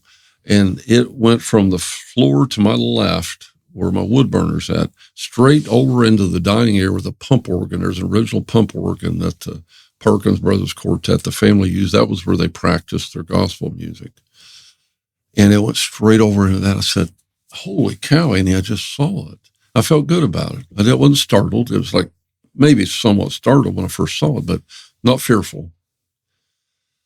And she said, I also, TJ, she said, I see like an attic space. I see a small little space with a pitched roof. I don't know if it's an attic or a closet or a building or something. And I see a harp. I go on to my landlord and said, hey, I know the family in the past had their gospel quartet. Did anybody happen to have a harp? And she said, yes, my great-grandpa built one. It's in the attic space up above you. And he saw that. And so that was just beyond goosebumpy when those type of things happen with Annie seeing that. So, yeah, I've had introducing people to the woods and to the cabin, and sometimes it's just total silence. Or maybe it's a delayed reaction. You might go out there the next morning and then have an experience, or something even in the house. So when I'm telling these stories to Justin and Jay, then I said, well, let me tell you a story about the fog. This creature that came out of the fog. I'm up, signal booster had already been knocked down from a tree limb that came out, knocked it off. Okay, I'm done. So I'm sitting up. I could actually go up in the woods, about halfway up the ridge in the woods, and get some signal there. I wasn't on the phone rock. And I'm up at the, just inside the woods, not too far. And the fog that evening, just coming up the valley, thick fog. As it got near the cabin, the best way to describe it was this creature came out of the fog and onto the roof of the cabin. It scurried. You could hear like the claws almost. It's scurrying up. It's shingled. It's not metal. Right up the roof, poof, and gone. The Lord of the Rings little creature. What's that? The herald. Gollum. It just looked like something like that. It looked like Gollum? Is this what did skin look no like? clothing, just skin, just a pale skin over its entire body, and just how large? I mean, it was probably 4 feet long. It wasn't this tiny little thing. It was probably 4 feet. That sounds like a crawler. Yeah, but it came out of the fog. It wasn't there. It was it materialized. It manifested out of the fog. And it came out of the fog and then just poof, gone. It didn't stand up and make any sounds or come down the side of the cabin, nothing, just poof, gone. Well, at that point, I go in and get my dad's Bible out and I start making my prayers. And I forbid anything like that to be on the property or around me. I don't need that. I tell people too, when you open yourself up by, call it deep thought, meditation, getting grounded, listening to the woods, you can also open yourself up. There's bad things out here. Everybody's listening. There's bad things that can come in. And I forbid that to come into my life ever again, having anything. But they just got there and I had to tell him that story. The skin demon crawling across the roof right where we were sleeping. Yeah. Wait, while you were there? No, it's. Oh, I was going to say. He's like, yeah, your bed's right there. Yeah, your bed's right there. Right where it crawled over trying to get in there. So put your name on the bed. I want you to sleep in that one. I think when we were there, a branch had hit the roof. Yeah. And you're like, yeah. Is there a demon on the roof? The skin demon's back. Well, who was peeking in the windows? Well, I've actually had a face a Sasquatch face looking right in the window at me, sitting in my recliner at the time, now rocking chair through the dining room, that window over there. Then there's this face. I mean, it's just incredible, wide eyeball. You could see this peeking in at me. You didn't see the shoulders or the body. It was just this face looking in at me. I talked to it and it was just gone. You didn't hear it walk off. You didn't hear anything. It wasn't there any longer. Had friends that came in for Mothman one year. And one girl, I was up late and I was on the couch, probably drinking coffee. And she was in bed. And then, TJ, can you come here a second? And I went in. There's a bedroom just off the living room. Something had just come in front of the window, and the porch lights there, that blacked out the whole window. And I went out. There's no footprints. There's nothing out here. And so we talk about those type of things. She's into all of this. And so we're sitting there. I came back in to the living room. She's sitting at the end of the bed in there. And then there was something sat down beside her. It was, and I went in, she said, there's something sitting there. You could see the depression in the mattress. There was something sitting there. You could feel, she said she could feel the weight, the crunch of it, the creak of it sitting down beside her. So we just talked to it, and then that impression rose up back to normal and nothing else happened. But it's like, and that was one of her first experiences. And I tell people that sometimes I just give you that little, okay, this is what we think you need to see or hear or feel at this point in your life. I can't explain it. It happens occasionally. But yeah, peeking in the window. Then what about the type of prints you found underneath all the windows? Yeah, there was one evening in bed, got woke up from stomping on the front porch, small little porch, 8x8 little porch, just off of the bedroom. Windows right there. Stomping on there just sounded like you were stomping mud or ice, snow off your boots. And I jump up and I go, and there's nothing out there. There's no snow, ice, there's no people, there's no nothing. That happened 3 times that night. The next morning, I go out and my little welcome to the cabin sign on the side, out there by the door. It's laying out in the middle of the front yard. It was in the wintertime. It was just rained almost all winter. We had very little snow at all, wet. I go out there to get that, and there's one 18-inch footprint right beside it, toes and all. And it's like, so I thanked them, didn't cast the print. I don't do that. And so I found 6 different prints, and some of them a couple of them right under the windows. One time I had a handprint on a car in the dust. Yeah, there's gravel roads out. I don't live on gravel, but beyond me at the landlord's house there are. And I had found a very large handprint on the car one time. But yeah, right at the windows, right on the property. You said it was 18 inches long? 18 inches long. Got tape measure out. And I mean, it was that wide, probably 8 inches across at the top. Really? Yeah. Wow. And where I saw the and then at the translucent figure that I saw along Sims Creek, out there's a ditch line that I can walk over to Sims Creek. Sims Creek's a foot deep, some places 4 feet deep. It's just a windy little creek. So I'm walking that ditch line over so I don't have to go through the brush. And I found 2 prints, 12 inches long, about 5 inches across at the front, long, narrow little heel, 3 toes. And when I looked down in them, in the print, it was in the pretty decent soils, mud. It went to a point. Every one of those little things went down to a point. But 3 toes, and there was 2 of them, two prints. So I've heard, so it seems like whenever somebody's talking to me about footprints that they find, it's usually the topic of Bigfoot comes up, right? But if it's not the idea of like, oh, this is definitely a Bigfoot print, it's usually always 3 toes. Yeah.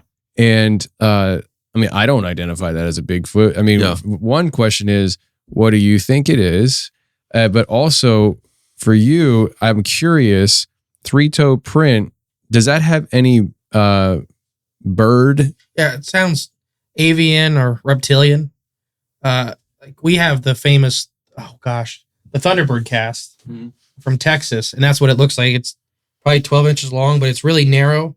The heel almost looks like a foot, and that's probably the back part of the leg, the hawk of the leg bending down into the mud. So we're talking like it could be possibly like a thunderbird. Yeah, a really big, yeah. I mean, I'm not saying it's a normal bird. It's just that Right, avian. obviously not. Yeah.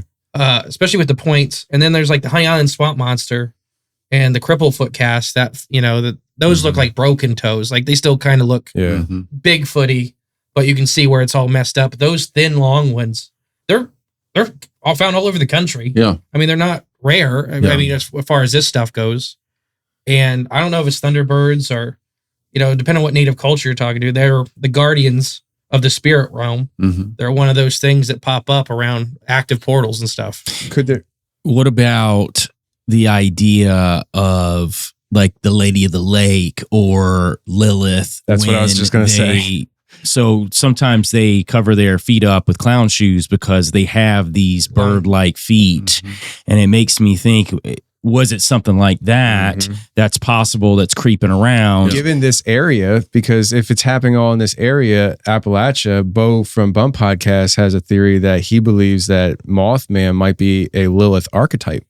And so it's like, maybe, I don't know. Yeah. I mean, it's right there. I mean, my boy Pleasant. Right. That's what I'm saying. Oh, yeah. Right there. Yeah, just right there. And in that same location, I found there was a tree, probably 6 inches diameter, that was arched over. It leaned over against across the creek, and another tree that you might see. I didn't even attempt to crawl over, but right there in that sand of the bank of that creek was my first ever. Had no pictures. I didn't have the camera phone or anything. Was a knuckle print, and I could see mud, fresh mud and stuff going up. You couldn't see prints, but you could see mud going up that tree. But I put my hand to it, and it's just like if you took my hand and knuckle right down in the sand, but it was twice as big. Jeez. It was just enormous. You got some giant hands too. I mean, you're a big guy. I shook your hand when you came in. I felt like I was a little kid. I go, hi, sir. This is my little hand. I'm watching this. TJ is a big man. And I had some large people in my family. My Uncle Chuck, he had hands that were, his hands and fingers were half-inch longer than mine. Just enormous hands that he had. I got a couple questions about that, by the way, because Justin and I have had some conversations. I was waiting for this to come up. I was going to let it happen organically. Here it goes. He segued it. He was talking about his family. I know. Because I was like, okay, we're going to talk about how large his hands are. Yeah. Well, go ahead. Tell him how many teeth you had removed as a kid. Oh, as a very young child, in 1 month's time, I had 18 teeth removed. 10 at one time and 8 another. They put me under both times, and I still had a perfect smile. So my school pictures, everything from that year. You had extra teeth. 18 teeth. I would have been a snaggletooth looking thing. So essentially like double rows. It could have been. I don't know. I've never seen x-rays. Haven't had any other dentist say anything since. So I don't know if they had double rows or they were coming in beside the other teeth, but 18 teeth removed in 1 month. And they knocked me out both extra times. Teeth. Yeah. Extra teeth. Yeah, like you've had your whole life you had normal amount of teeth. I had normal amount of teeth. Except for then. Except for this, I suppose I'd shed them like a shark. I don't know. And so, it's like, wow. So we get talking about Nephilim giants, and even my dad would talk about back in the day. Dad told me about the giants in the Bible. So he would talk to me about well, it's your Uncle Ted. What's that? The giants of the Bible. Yeah. And so, 18 teeth removed in 1 month, and I still had a perfect smile. And the dentist, what's bad back then, I laugh about it now. Local dentist we had in Gallipolis, Ohio, for a dentist visit. Mom would take us in as a kid. When you left, he gave you a gift certificate for a milkshake at the shake shop. Yeah, he wanted to return customers. Here, go rot your teeth out. He gave you. So we were tickled to go to the dentist because we were getting a milkshake on the way home. So how tall are you? If I stand up straight with good posture, 6'5". Okay. I graduated high school at 6'6". And all your family's pretty tall, right? There was a lot of tall people in family. Mom was 5'3". She just was a short woman. But her brothers, Uncle Chuck's 6'5". He had 6'6" son. I've got two boys. Benny's 6'5". Aaron is my youngest son's 28 years old. He's 6'7". I tell people that I thank the Lord every day that my boys came out boys, because they would have been ugly girls. I mean, tell us how you really feel, Dad. They would have been big, gangly looking things, deep voice and hairy. They would have been ugly girls. And then my youngest son, I'm going to be a grandpa in March. Him and his wife have a girl on the way. That the ultrasounds now are showing it being above average on height and weight as well. I told her, I said, you may have a 10-pounder and growing inside of it. And she said, it's one and done. The daughter-in-law said. Yeah, so there was a lot of, I've got cousins that are 6'7", 6'8". Has anybody else had extra teeth? Not that I'm aware of. Okay. No, not that I'm aware of. Got a cousin second cousin that played 4 years at Clemson University in football, and enormous 6'5", 320-pound dude. He's not that big now, but so there were some big people on mom's side of the family. Dad was about 6'2", something like that. But it was that DNA, I really think, from mom's side of the family. Mm-hmm. That's where a lot of the height and size came from. And I had a brother, Gordon, that had passed in 1972 from a motorcycle accident. 16 years old. He's 6'6", wears size 15 shoes, just like me. Just the brother that was very abusive to me as a child was about 6'3", something like that. So there was Gordon and I, and then my two boys. So yeah, when you look back in the history of the family, there were some big people. I just find it fascinating that the height thing for sure, mm-hmm. but the extra teeth, which is pretty wild. Yeah, it's like, wow. And then you just have this weird connection with the world around you. It's like the unseen world knows you're there. Yeah. And they interact with you. Yeah. I heard the story from Justin about the walker, or whatever we're going to call it, the pale skin. Yeah. And even from hearing from you, it doesn't seem like that thing was too worried about you. Mm-mm. Like it just appeared. It wasn't even trying to attack you. No. It just let you know it was there. Yeah. It's almost like that even nature around you thinks that you belong on a spiritual level, which lends to us thinking that maybe there's some sort of gene there or something that's automatically connecting you to the stuff around you. Yeah. And I'm not going to go as far as to say Nephilim. I will. But I will. But yeah, we've definitely knocked around the idea that there could be some sort of Nephilim or giant bloodline that's still passed to you. There's still some of that floating around, I believe, in the world, not just with myself. Yeah.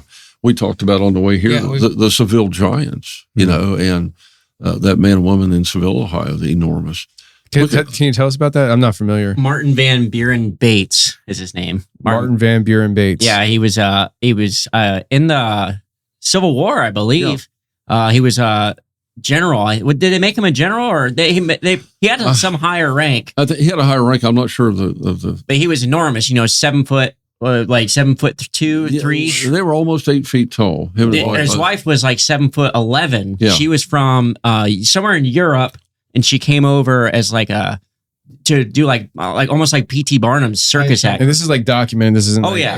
They were real people. So is it Seville, Ohio? Seville, Ohio. It's below Cleveland. Mm-hmm. And they actually have their home as a museum. I haven't been there yet. They used to have a Seville Giant Festival years ago. And so they've got in their home, they've got his Civil War outfit, her dresses thing. She had a 22-pound baby. Mm-hmm. It didn't live long. Died shortly after birth. I think they had that's huge. They were pregnant once before, and it died stillbirth. Yeah. And they had another baby and gave birth. It was alive when it gave birth. I mean, that's probably like a 40-inch baby right there. Oh, I mean, holy cow. It was a world record. I was 9 pounds 8 ounces when I was born, and I was 23 inches long. So like you take what I was and then double it. Oh yeah, that's wild. That's a lot of baby in you. Holy cow! Yeah, came out ready for kindergarten. I mean, yeah. Could you imagine fighting in the Civil War and seeing a giant across the way? I can. Yeah. I mean, just like, we're not winning this. And there's photographs of him online in his uniform and everything. Oh, and both of them together. And how tall? They were around almost 8 foot, both of them. She was a little bit taller. I think her name was Catherine Bates. I mean, that's wild. Yeah, it is. And that's right here in the state of Ohio's got a lot of things going on. I mean, it really does. From the giants, when we talk about the giant remains that have been found in burial mounds. Yeah. Serpent Mound. And there's just incredible. I want to go there. Everything that's going on at Serpent Mound and Thomas Johnson's right there by rock me. shop. Is it by you? Mm-hmm. I've driven by it many times. Yeah. Yeah, it's right there. Oh, I'll go. Chillicothe, Ohio, with the Adena people, the mounds. There's just incredible history in the whole state. There's a lot of things going on in Ohio. Yeah, funny story about the Adena mounds.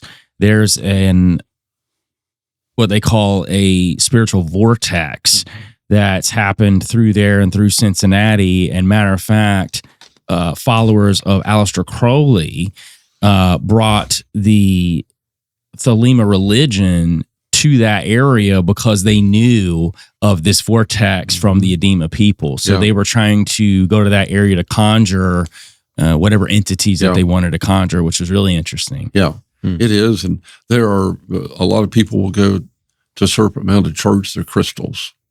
They would go there because that whole area, 5-mile diameter crater that was formed from that asteroid impact, however many millions of years ago, and it changed. Highly magnetized. The magnetism and things of that. The weather patterns are different. There's less rainfall in that crater than just outside of it. People's batteries will get drained in their car, electronic devices. And then Thomas Johnson, you've got to get to the rock shop to meet Thomas Johnson. Incredible, and his wife, Tara Rivera. Their house, built in 1800s, is built on a fault line. There's a fault line that goes through the Route 41 or whatever the route is. Just incredible stories because of that. And the Masons built their home. And they understood, the Masons, I feel that they understood energies too. Mm-hmm. And so, there's some really, really cool things going on at the Serpent Mound area.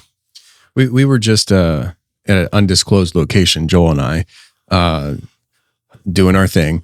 And it's interesting because some of the things that he's describing here are things that happened there. And we were down in it's like a valley. I don't know, that valley's the wrong way, but like you're talking about this crater idea. And I'm wondering, I wonder if there's some kind of ancient, like similar thing that happened there. What he was talking about with the female voice talking, that happened numerous times on this last trip where different people, including Tony and I, heard what sounded like a woman singing. I thought it was Jack at first because, the same thing. So, but not only that, we would hear, look at his face. We would hear different people heard it at the campsite too. Yeah. So it was kind of in this ravine type area. But a lot of the things you brought up, orbs, all that stuff happened when we were on this trip. We didn't. I wish we would have. Maybe this is something we should think about doing is bringing some kind of. I'll talk to James Keenan about it because he does this stuff. But maybe we should start bringing something to measure the magnetic levels to these areas. Yeah. Well, even where my cabin sits, it's down in a hollow, and you look. It's almost like a bowl. The hillside on that's what they described as a bowl. Yeah, bowl. And I had a Native American woman tell me one time at a conference. She said, I described it to her. She said, it's the energies there. She said, would there happen to be water? I said, there's a natural spring at the top of the hill. There's something to do with the water and the bedrock and the energies. And it's also on the right side from my deck of my cabin down to the bottom of the ravine, back, nothing on the left. It's almost like a burial site. There were more. The first winter I was in there, deer bones, coons, squirrels. There were two deer carcasses still decomposing, raccoon stuff. It's like, and it was all down. I know that animals, when they're injured, they had to water. Maybe that's because it's just a trickling little spring through there. But that was interesting. You're talking about women's voices. The one thing at the cabin is children. One winter, I'm carrying firewood into my wood burner about 11 o'clock at night, and you could hear kids running and giggling and laughing in the woods. Right. I just talked to, it's 11 o'clock at night. I talked to the woods, and I said, I hear you up there, and I'm packing. The very last load of wood's in my arm. I come in, and I took my elbow to swing the door shut, And there was a little girl standing there that thud. It hit her and stopped. And then she was just gone. What hit her? The door. She was standing at the door opening. And I felt bad. I thought, I apologized to her. And it's like, I didn't mean to hit you. Didn't know you were there. You could see through her. But there was a thud. A thud. When the door connected. Yeah, when the door connected. And then the rest of the evening, giggling and running upstairs. I told him that after he came. Yeah. Unpacked his clothes. I'm threatening the place too constantly. You're talking about magnets. Man, I just heard something recently about hadron colliders, and we know that they are highly magnetized. It's all about magnets. But one of the things that I heard is the idea that every hadron collider, because there's thousands, is a representation of an angel. And these angelic beings and their ability to magnetize. It's all about magnets. And the more research I'm doing into a lot of these alchemists and occultists, they say that the true mystery is within the magnets and that it is attributed to angelic beings. So according to some researchers, they're saying that these hadron colliders, each one is representation of a different angel.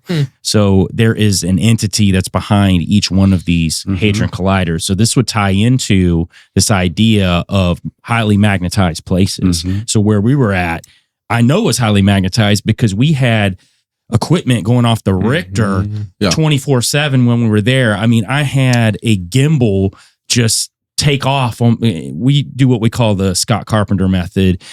Scott Carpenter used to put a camera backwards on a gimbal, and he caught a lot of cryptids and stuff peeking out at him because you're walking by and they'll just peek out and he would catch them. Well, we've caught quite a few things too doing it, but I was in an area by myself, as happens sometimes, and there was some weird stuff happening around me. I was in the middle of the woods by myself, and this gimbal just took off, just started spinning and going crazy. Don't they operate on a gyroscope?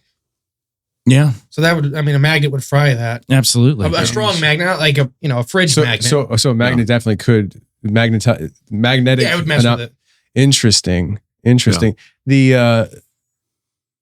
well, I don't want to talk. Well, I'll just why not? I'll just say some things. The anomaly in the sky that we saw that night. Right. I wonder if that had anything to do with magnetized, with the way the cloud and everything was kind of forming. I'd say we talked to Justin about that off air for sure. Yeah. Because we don't want that getting released. But we did see some very interesting stuff on this trip. And I totally agree with you. And where we're at had to be a highly magnetic area alone because of the equipment just going crazy. I mean, batteries are getting drained within seconds. Yeah. It happens. Last time we were down here, we talked about gravitational anomalies and magnetic anomalies. And I think a lot of places like TJ's cabin and some of these, I don't know if it's the chicken or the egg though. Are they weird because they have high levels of magnetic and gravitational anomalies? Or is that a side effect of them being weird that they start developing, I don't know if it's chicken or the egg. A lot of these places have those things. Yeah. And I tell people the older I get, more experiences I have, the more questions I have. I don't know if we'll ever know the answers. Maybe until we're on that side. I really don't know. But yeah, it's with the earth, with the bedrock and the energies, there's something to that. There really is. I've been called, it was a couple 80-year-old Native American women at a conference I got talked to off to the side. That's what I like more than anything. Speakers are fine. Catching people out here in the crowd that are sitting in the back smoking a cigarette, go talk to that guy or that woman. And they called me an old soul of the woods. And two different conferences, two separate people, an old soul of the woods, these experiences that I'm having. And I just embrace it. I still got to go to work every day. And I took 3 years when I left the university for maintenance. I took 3 years off and just did photography. And I had all the time in the world then at the cabin. That's when I really connected because I didn't have to go to work every day. I took some 401k money and lived on it until, I've got a few years to go here till I retire. I better get back to work. And I did, but those 3 years especially. And now in all honesty, with Lisa in my life, she's been at the cabin. We're on the same shift, but our cycles are different, so that our days off are different. Mm-hmm. But it overlaps. So she's there at night at the cabin by herself, and I'm a half hour away at work, and she hears things.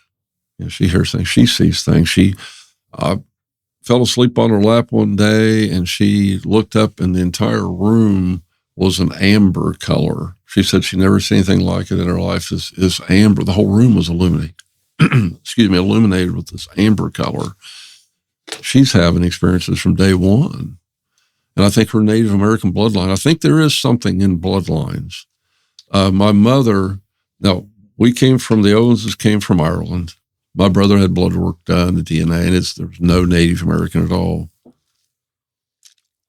My mother predicted the death of two of her nephews, one in the 1950s, one in the 80s, warned them.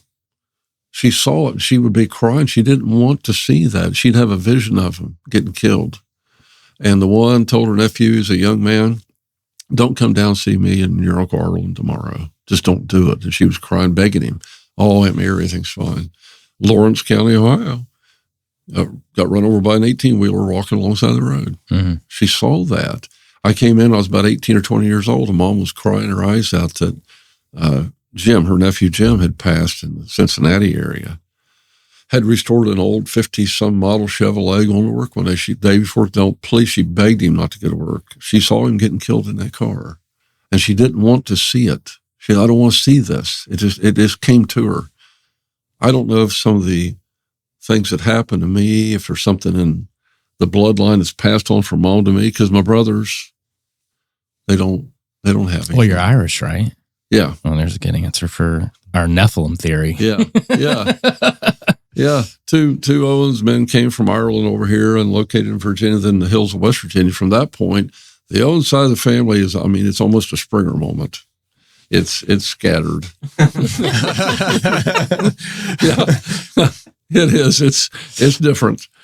But, so I just accept it and embrace it. And these things that's happened all these years, I thought, well, it's my time. I better get out and just tell my story while I'm still above ground and vertical. So I tell people, and not to try to convince anybody, but to tell my thoughts, tell my experiences. And I don't profit in any way, shape, or form. Don't want to.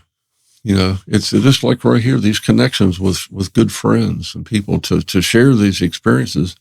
It's kind of cool to try. I just got a book in from Fritz Zimmerman recently off of Amazon with the Fallen Angels of the Ohio Valley book that he produced. Yeah, there's some cool stuff going on. That's something I gotta get on the show sometime. Yeah, Fritz. Yeah. Is he in Ohio? Indiana. Okay. Yeah, Indiana. And the other one was L.A. Marzulli. Mm-hmm. L.A. does, and I've never got to meet him. The Hocking Hills Bigfoot Festival, he was there, I think, 2 years ago, and I couldn't make it. Say, I want to go meet L.A. and just talk to him. Yeah. Just not to worry about his presentation so much, but hey, I'll buy your dinner. Let's go talk. He's a good guy. He's a good guy. Is he? Yeah. And so, and it just is incredible. I feel blessed. I give thanks every day. I feel blessed for the things that happened to me. And I tell people, I said, I grew up in the Baptist church, got my Christian beliefs, and my faith is stronger than ever. I had a couple of incredible power of prayer miracles, you could say, in my life.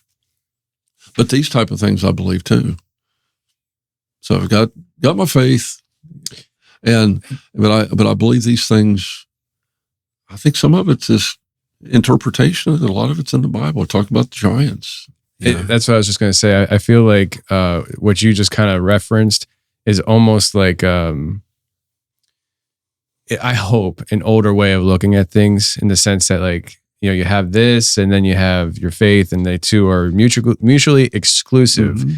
And I don't think that's necessarily the case. And I think we talk about it a lot on the show, but, I personally believe that the supernatural realm is very real, mm-hmm. and it's been real since the dawn of time. We just been, as a human, especially Western culture, been divorced of the supernatural realm. We've been shifted away from even understanding it or acknowledging it exists.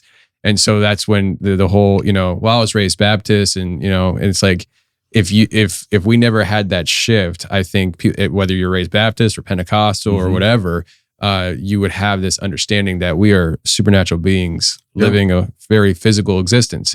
And so, I just kind of parrot what you just said there. I think that they are very much in the same light. Yeah, I really believe that. And I said, I tell people, but I'm more spiritual than ever in my life. I got my faith, but I said, my oldest son, Benny, he was born, day after he was born, they brought him into the room for her to nurse, and he loaded his diaper, and I changed 1 million diapers in my life. It was all blood.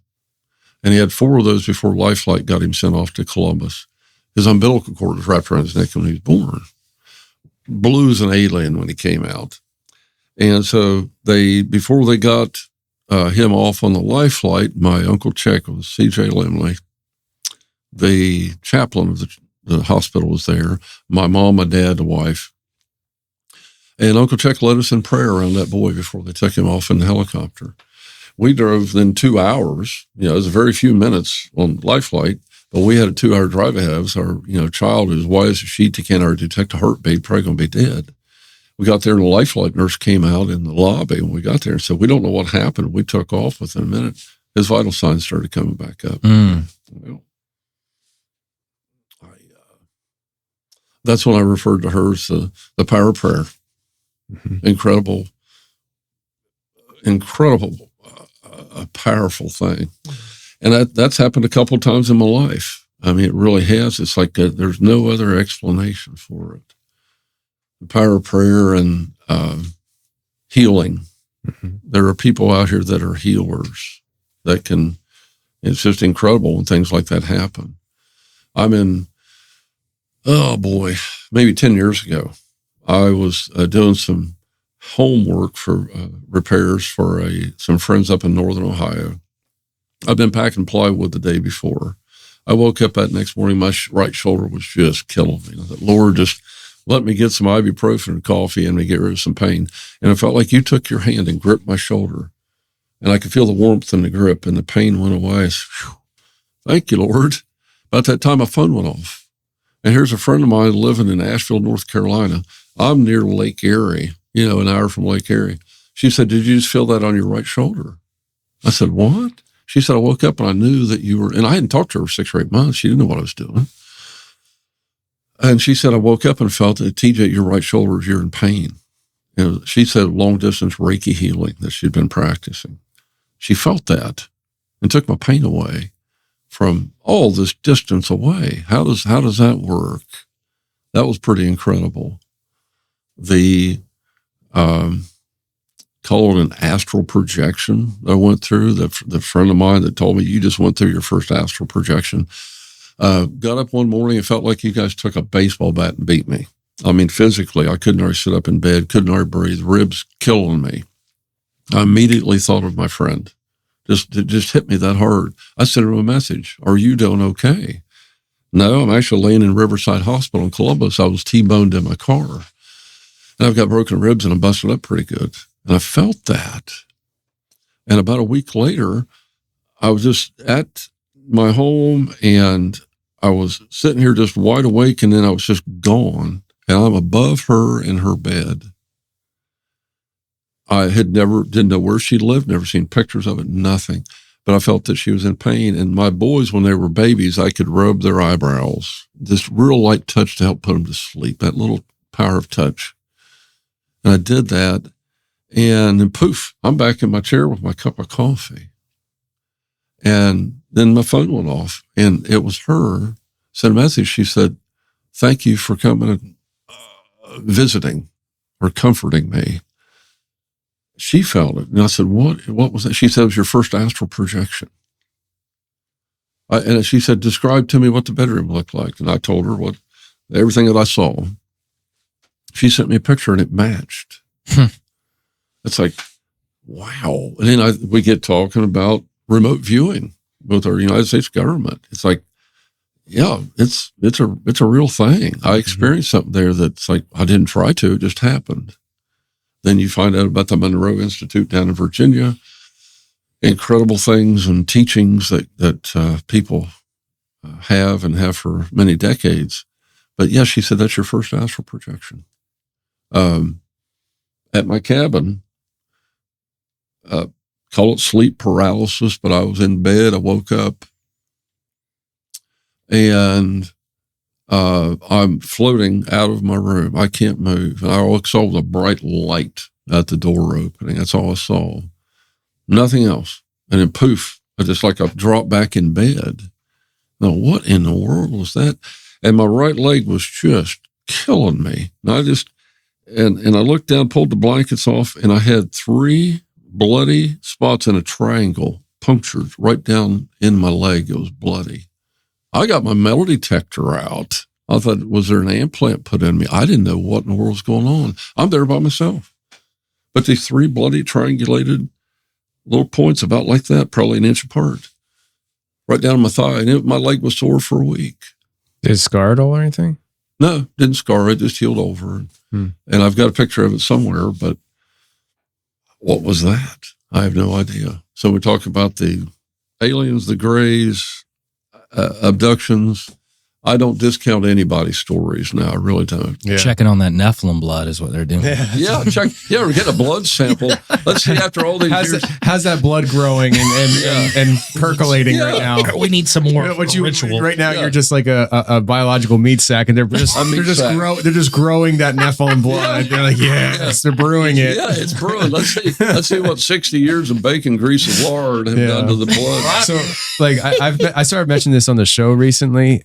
I think recently, maybe not. I don't know. I talk to people and I forget where I say it, but Joel can verify. There's these 2 red dots on my hand, and they popped up, like, I don't know, a couple of years ago, 2, 3, 4 years ago. Yeah, and you can feel it. You can actually feel it.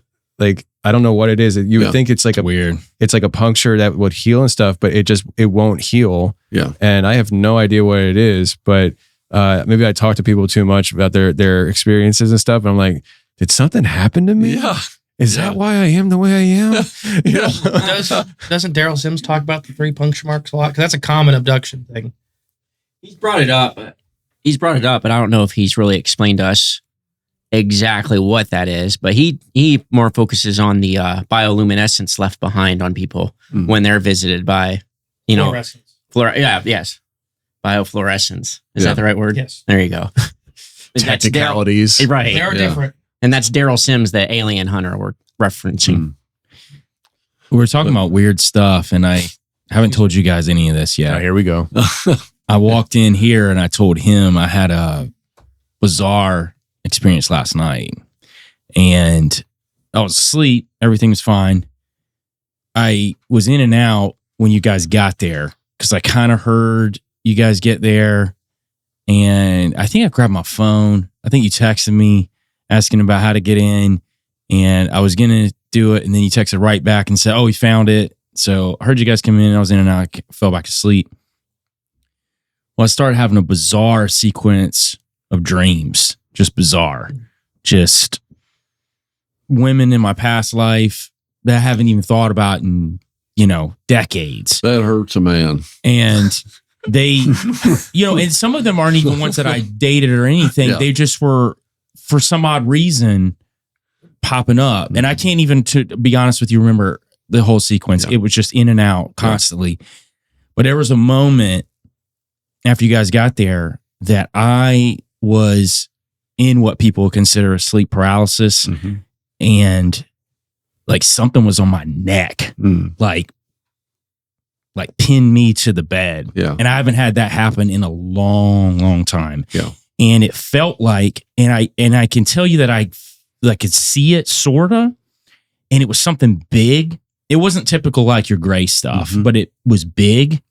And all I can remember now is just something kind of massive sitting there and just down on my neck, but sitting on the bed like someone would sit on the bed with their legs down and pin me. Now, oddly enough, I wasn't scared, and I prayed, and it was like something yanked it off of me when that happened. Yeah.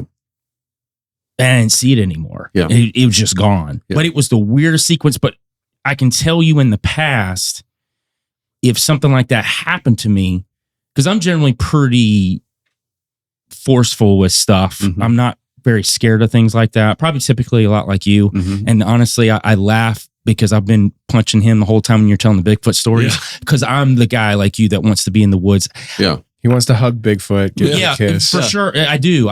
For me, I'm a huge nature person. I grew up in the mountains of Georgia. Yeah. I connected with animals my whole life. Yeah. You know, just that when I go to the zoo, it's weird how animals will gravitate to me even at the zoo. Yeah. You know, I had gorillas that would come up and just hang out with me, Mhm. and other people would come around and they run off. Yeah. Odd stuff like that. Yeah. It's true. And that is the connection that you have with animals. So I joke with him all the time because he's more of like the hunter Yeah. when we go out there. Yeah. However, he and I had an interesting conversation that I won't say on camera. Recently, we won't talk about that, but we'll just say he's coming around. I told you it's private, man. He's coming around. But I specifically said, don't tell anybody this. we're not saying that. We're not saying that. It's private conversation. Yeah. But he's more the hunter. Yeah. Private conversation. I didn't say anything. I know, but it's right up to it. I didn't say anything. But he's more the hunter, right? Me, I'm more of the experiencer. Yeah. I'd rather experience That's the thing. And I get his point of view. I get why, because it's you Oh, want to yeah. show the world. Oh, You yeah. know, the world needs to see this. Yeah. And I think I get the balance, right? Mhm. The balance of that. And I can tell you that generally, to say all that is, when it comes to the supernatural, I'm not frightened by it or scared by it, Mhm. but I have had experiences where things did attack me at night in the Yeah. past where it does put you on edge. Yeah. It does scare you somewhat. Yeah. But this is one of the first times it didn't. Mm-hmm. And I knew what to do The last night immediately. Yeah. Okay. Mm-hmm. I knew what to do immediately. And again, it didn't feel like it left. It felt like something pulled it and yanked it off of me when that happened, Yeah. which was the first time I've ever had anything like that happen. Like it literally just lifted, Yeah. was pulled off by something else that I Yeah. didn't see. It was protecting you. Yep. I mean, we've had a couple people write in and come on the show. The one guy was from Cincinnati. You remember that, where he had the repeated, like, the Men in Black sleep paralysis things. And then he had one real recently after we did a first episode with him. And he prayed. He didn't know to pray until we talked about it. And then he prayed. And these massive, the best thing he described is like the tall grays. They looked odd. Once he prayed, they were like kind of pulled back too. Mhm. He's like, and then he's never had an experience since. Yeah. It wasn't me last night. He Yeah. was describing this big thing coming into your bedroom. It was Yeah. not me. No, and Yeah. I'm telling you, it was the first time it felt like something large, Mhm. and I can't explain it. It wasn't like your typical gray Yeah. entity or shadow man or hat Right. man. It was something big. Yeah. And if I could describe it either way, like it was on my neck, and I don't know if it was its hands or knee or something. It Right. was pushing on me to where I couldn't get up, Yep. but it was literally almost immediately Pulled. that it was Yeah. pulled, and I never once felt scared even when it was there. So that was a very interesting thing, but I thought it was odd. You guys had just showed up, Yeah. and then that happened, And then it happened. which I haven't had anything like that happen in a long time. Yeah. Nephilim stuff, you know? It's just Nephilim stuff. Yeah. Definitely stuff. Well, So, I mean, do you think that, like, because I mean, I was just looking up, I knew there was a verse about guardian angels, like in Matthew 18:10, it says, "Be aware that you don't look down on any of these little ones, the kids, for I tell you that in heaven, their angels are always in the presence of my heavenly Father." So, like, do you think it was something that, like, there was like an angelic, like, defense happening there? I think so. It had Yeah. to be, because it was like something else was there too. yeah. And maybe that's why I just didn't feel fear, You're already being watched by Yeah. powerful. that I you know. knew that it was there, but I think it was set up for me to have to ask. Yeah. Right. Yep. And I think that was the key. Yeah. That's I'm so glad you said that, because I think that we undervalue the power of prayer, like you Mhm. were saying, and because we've been designed to have an intimate connection to the Father, and so in that design, he wants us to activate certain things for that intimate connection of our own will. And so people can be like, well, why didn't the angel just protect me? And sometimes it's just simply ask. Yeah. Like you have to like you are the key, and you have to activate that defense. Yeah. That's exactly what it felt like. Yeah. But I think that's why I didn't feel any fear in that moment. Yeah. Was because of that. And I didn't say anything to you guys, and I wasn't going to tell him either, because I thought it would be better to talk about it here on, camera about it, because it was so odd, and I haven't had anything like that happen in a long time. I've had weird stuff happen a bunch, but I mean, as far as like a direct attack like that, haven't had anything like that happen in a long, long time. Yeah. But that protection is just incredible. At work 2-3 months ago, I had a client that I'm sitting with at night. It's 2-3 o'clock in the morning. He's one-on-one. He can be very violent, but he's asleep. Okay. And in the room, the door's shut. It's not pitch black. There's some light coming from the bathroom. He wakes up about 2 to 3 in the morning and wants to know who's in there with him. I said, well, it's TJ. I'll leave him nameless. And, hey, he said, I said, you going to be cool tonight? Yeah, I'm going to be cool tonight.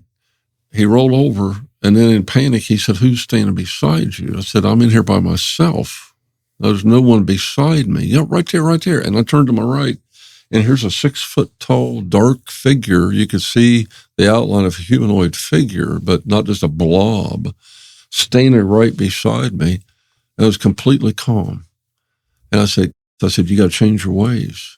So I told him. It was there for a minute.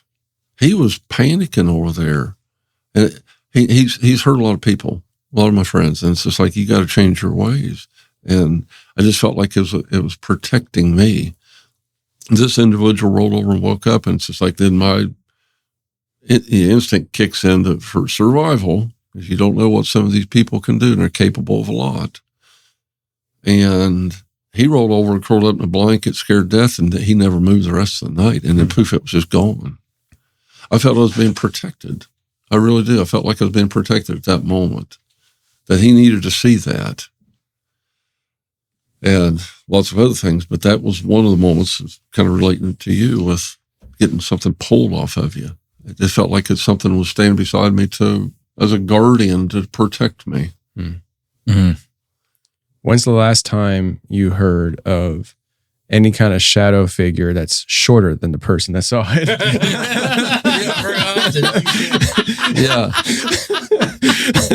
Yeah. He's like, I was looking down on it. I wasn't scared. Clearly. I understand why. Oh, now at one point, and I tell people that sometimes my stories start out and I'll veer off. Sure. I'll go. And so there's points I wanted to make, and you just forget about them. Married the second time, coming back from Columbus. The wife's mother was in the hospital with cancer. She's sitting beside me, sister-in-law in the back seat, beautiful 3 o'clock in the afternoon day, coming in towards Nelsonville, Ohio, Route 33. Guardrail on the right, and semis coming this way. And they screamed, don't hit her. And I locked up the brakes as a little, what was that car? Doesn't matter. But the car, I had a little convertible car at the time. A Chrysler Sebring, that's what it was. I hammered the brakes. It's like, am I going to go in the Hocking River over in the field or through the guardrail? And it just happened that fast. So I just hammered the brakes. Dark gray looking dress. You could see through her, but they screamed, don't hit her. And I went through this person, and there were sparks that came across the hood and the windshield. They said, what is that? I said, well, it wasn't something it wasn't solid. And I had no idea. It's like, well, there was something in the spirit world that I just went through. I came home, my neighbor, he'd been there his entire life. We used to hunt together in the Zaleski State Forest. And I didn't tell him where it was. I said, Danny, this is what happened to me at this location. He said, that was out by the old landfill, wasn't it? I said, I think there was a landfill out there. They've seen her for years. So it's local history, local folklore. I had someone, I told it to Annie and Barry from up in the Mansfield and Gallion area. They talked about, there was a term they used for pilots that experienced the same thing. St. Elmo's fire. They'll go through and they'll go through something and there'll be sparks come across the windshield of an airplane. I don't know. It's just incredible. Have any of you guys heard about the spark phenomenon? I mean, because like not with this ghosts, is interesting. or Like, those kind of things. No, and so you've mentioned now twice. There's a situation where you're going through and there's sparks involved. That's really interesting. That's something to dig into. Yeah, and it wasn't a thud, wasn't a solid object, but they screamed, "Don't hit her!" And it's just wow. Just hammer the brakes best you can, hang on. And so that happened. But they said that there were pilots, Andy and Barry, the ones that told me that there were pilots that experienced the same thing. But like the cover of his book. Oh, yeah. Get that book up here. Tell the people about your book. Living UFOs, the ocean above our head, a study of atmospheric biology. It's all about living UFOs in the upper atmosphere, the stratosphere, and the mesosphere. There you go. A study of atmospheric biology. A study of atmospheric biology. By a biologist. You can, cryptoscorn.com under the books tab. You can get it now. There you go. Internationally, Amazon. He's at the cabin, and I've got a picture. It's in canvas. One evening, I went out after work. There was a location there on Wayne National's Forest, a field. I'd get up to the top of that field, beautiful sunset pics. And I'd go up there after work to clear my brain, calm down, and just take sunset pics, enjoy the moment. And I had been just up there, had my fold-out chair. It was a nice summer evening, and I just had some signal. So I'm bringing up a YouTube, some songs, a sunset flute song by Jose Cabezas, a Native American gentleman. And just enjoying that, listening to the birds. And I opened my eyes and looked out, like, what? And it looked like it just appeared in the clouds completely by itself. And it's in print now. It looked like a Native American man, head dress coming back, and another, like almost another something else wanting to materialize completely out of the blue, and it didn't just dissipate like a cloud would. It was there for a minute, and it was gone. And so he claims it was this upper atmosphere. We were sitting in his cabin, and probably for a half hour, I keep looking at this picture on the wall. Because, like you said, he's a photographer. He's got it blown up in a frame. I just keep looking at it, and I'm like, finally he starts telling me about it. It looks like a squid. It literally looks like, which is one of the creatures in the book, the sky squids. And I seen the mantle and what looked like the tentacles coming off it, moving in and out of the clouds. It's a crazy picture. I tried to steal it from him, but then I decided not to after the stuff at the cabin had happened. But it literally looked like he got a picture of one of the sky creatures. To me, that's what it looked like. I mean, coming from a very skewed angle, looking at anything up in the clouds. Yeah. But it really does look like, and they don't look exactly like squids. When we talk about it, that kind of stuff, we use the rough animal body plans. You could see like the mantle, the tube with these two tentacles, and it's very interesting that you got all kinds of crazy pictures. Yeah, it just happened, just completely out of the blue. But in those times when I would be there, especially there, it seemed like in the summertime, and I would play like that sunset song, that Native American flute song, and close my eyes and just listen. And then I heard birds all around me, and I opened my eyes, and I've got cardinals just flying all around me. Must have been 20 of them. I'm out in the middle of a field, brushy field, and they're just flying and singing all around me. They, I think they feel that connection. Mm-hmm. They feel that calmness, like trying to connect back with the earth. And that was very cool. The other thing that happened there, opened my eyes, and it's like the size of gnats is the best way to describe the size of these things. Little translucent, glittery little things. That people say you've been drinking. No, I don't drink. I don't go with Brian and smoke a fat. No lines of cocaine. No lines of cocaine. And they're all around me. And it's still real good daylight that summer. And I put my hand, I could run my hand through whatever these little glittery, translucent things are. And then they just dissipated. It wasn't like they were just there and gone, but then they just kind of dissipated on away. I don't know what they were. People talk about fairies. They talk about angels. They talk about a lot of things. I don't know what it was, but it was pretty cool. It really was a really neat experience. So when over the years of these things happening, I just accept it. You just don't know from one minute to the next what it might be. You go my car keys at the trailer I lived in before my cabin. I put them on the island in the kitchen every day. Get off work and there was my car keys. And go the next morning. I was alone. I didn't have the boys that evening. The car keys are gone. I'm looking and I'm looking. I'll go through the car half a dozen times. Everything, washer, dryer, everything, nothing. Let me go look in the car one more time. I just knew that I hadn't, but I better go check again. Went out to the car and nothing. I came back in the house and the keys were laid right there on the island.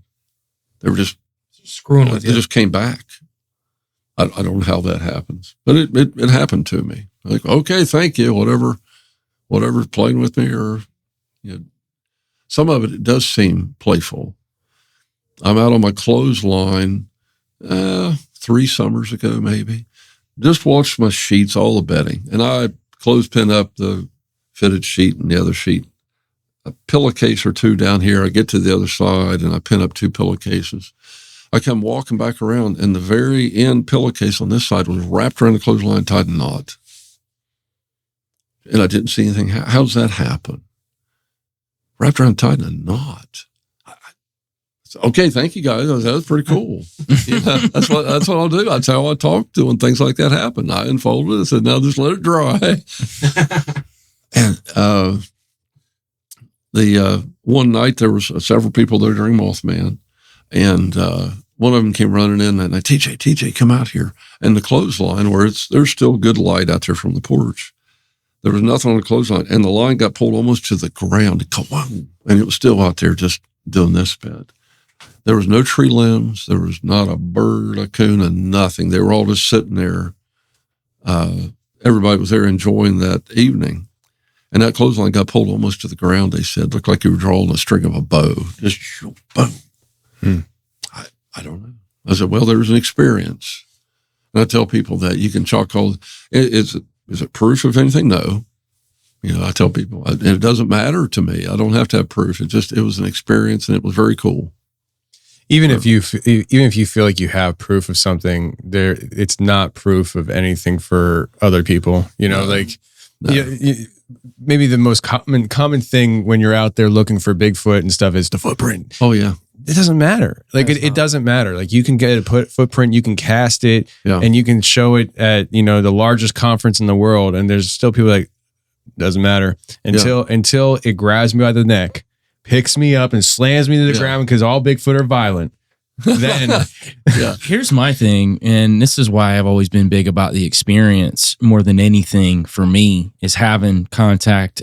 I don't care what anybody else thinks, because even if we had a body, there's still going to be a large contingent of people out there saying it's fake, saying it's not real. It does not matter how real that you could put something in front of people's faces, especially in this age of AI and photographic manipulation. People just aren't going to believe it. They don't care to believe it. And even if it is smack dab, the only way they'll believe it is if they personally experience it themselves. Then they believe it. Or they'll walk away and be like, I don't know what that was. Right. Or they'll explain it away. You could experience it yourself and still walk away saying, I don't want to believe it, so you're not going to believe it, right? That's why, like, with this show, I mean, I've been doing it for 8 years, and in the entire show, I've said, I've never seen a Bigfoot. I've never seen a dog man. And if it ever happens for me, I know that there are going to be people who won't believe, but my hope is that there will be people who are like, man, Tony's been doing this for 20 years and he's always said he's never seen anything. And now he's saying he's seen, I think I believe him, But like, well, and I've been criticized my whole life about it, Sure. And that's okay. People think you're doing it. I'm not trying to profit from this. Okay. If you want to, it'd be awful easy to hoax and make up stories and things. If you want to get on the circuit out giving library presentations or events and things. No, that's not me. I don't need that. And I don't mean the people that are out there doing the hard casting and the photographs and the parabolic listening devices. That's fine.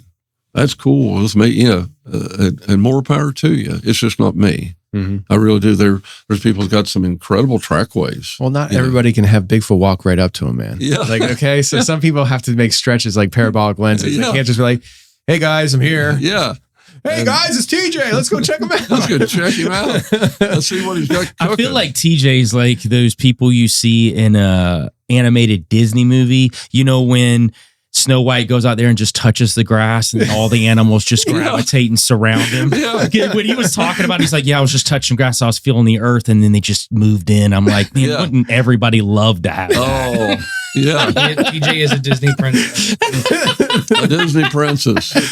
I ain't kissing you, man. I ain't your prince. Oh, well, with AI now, I'm certain you'll probably come up with a photo, take my picture and put it on Disney princess form. I can do that. I could do that before in the next 5 minutes. I can take your picture and put long hair and make you nice and young and remove the beard. That'd be terrible.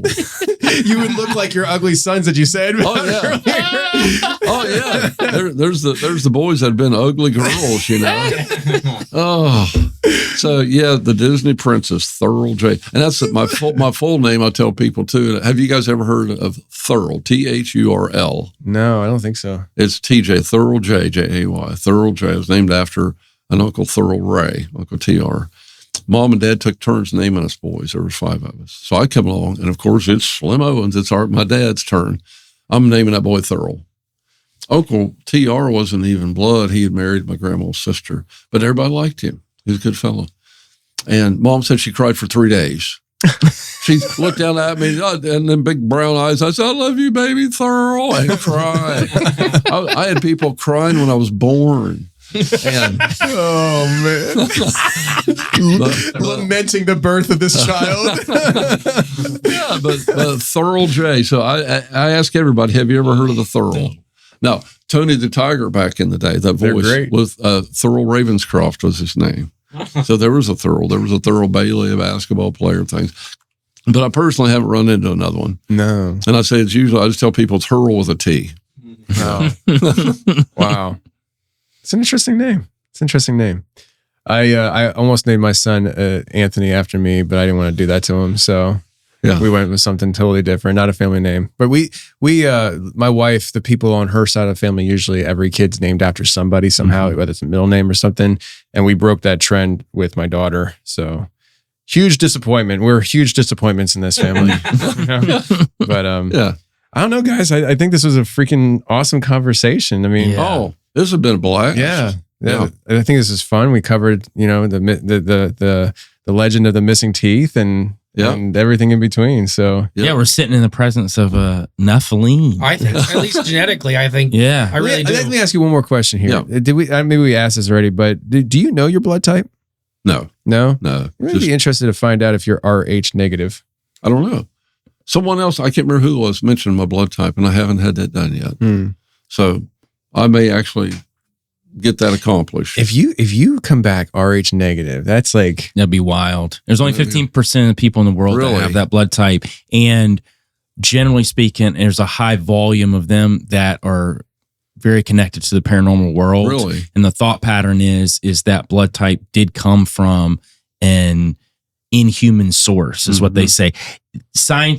Mainstream scientists have no idea where it comes from. They still can't figure it out. Wow. My mom is Rh negative. Really? And I didn't know that until we were here recording, and it was with Hunter. It was that episode. Yep.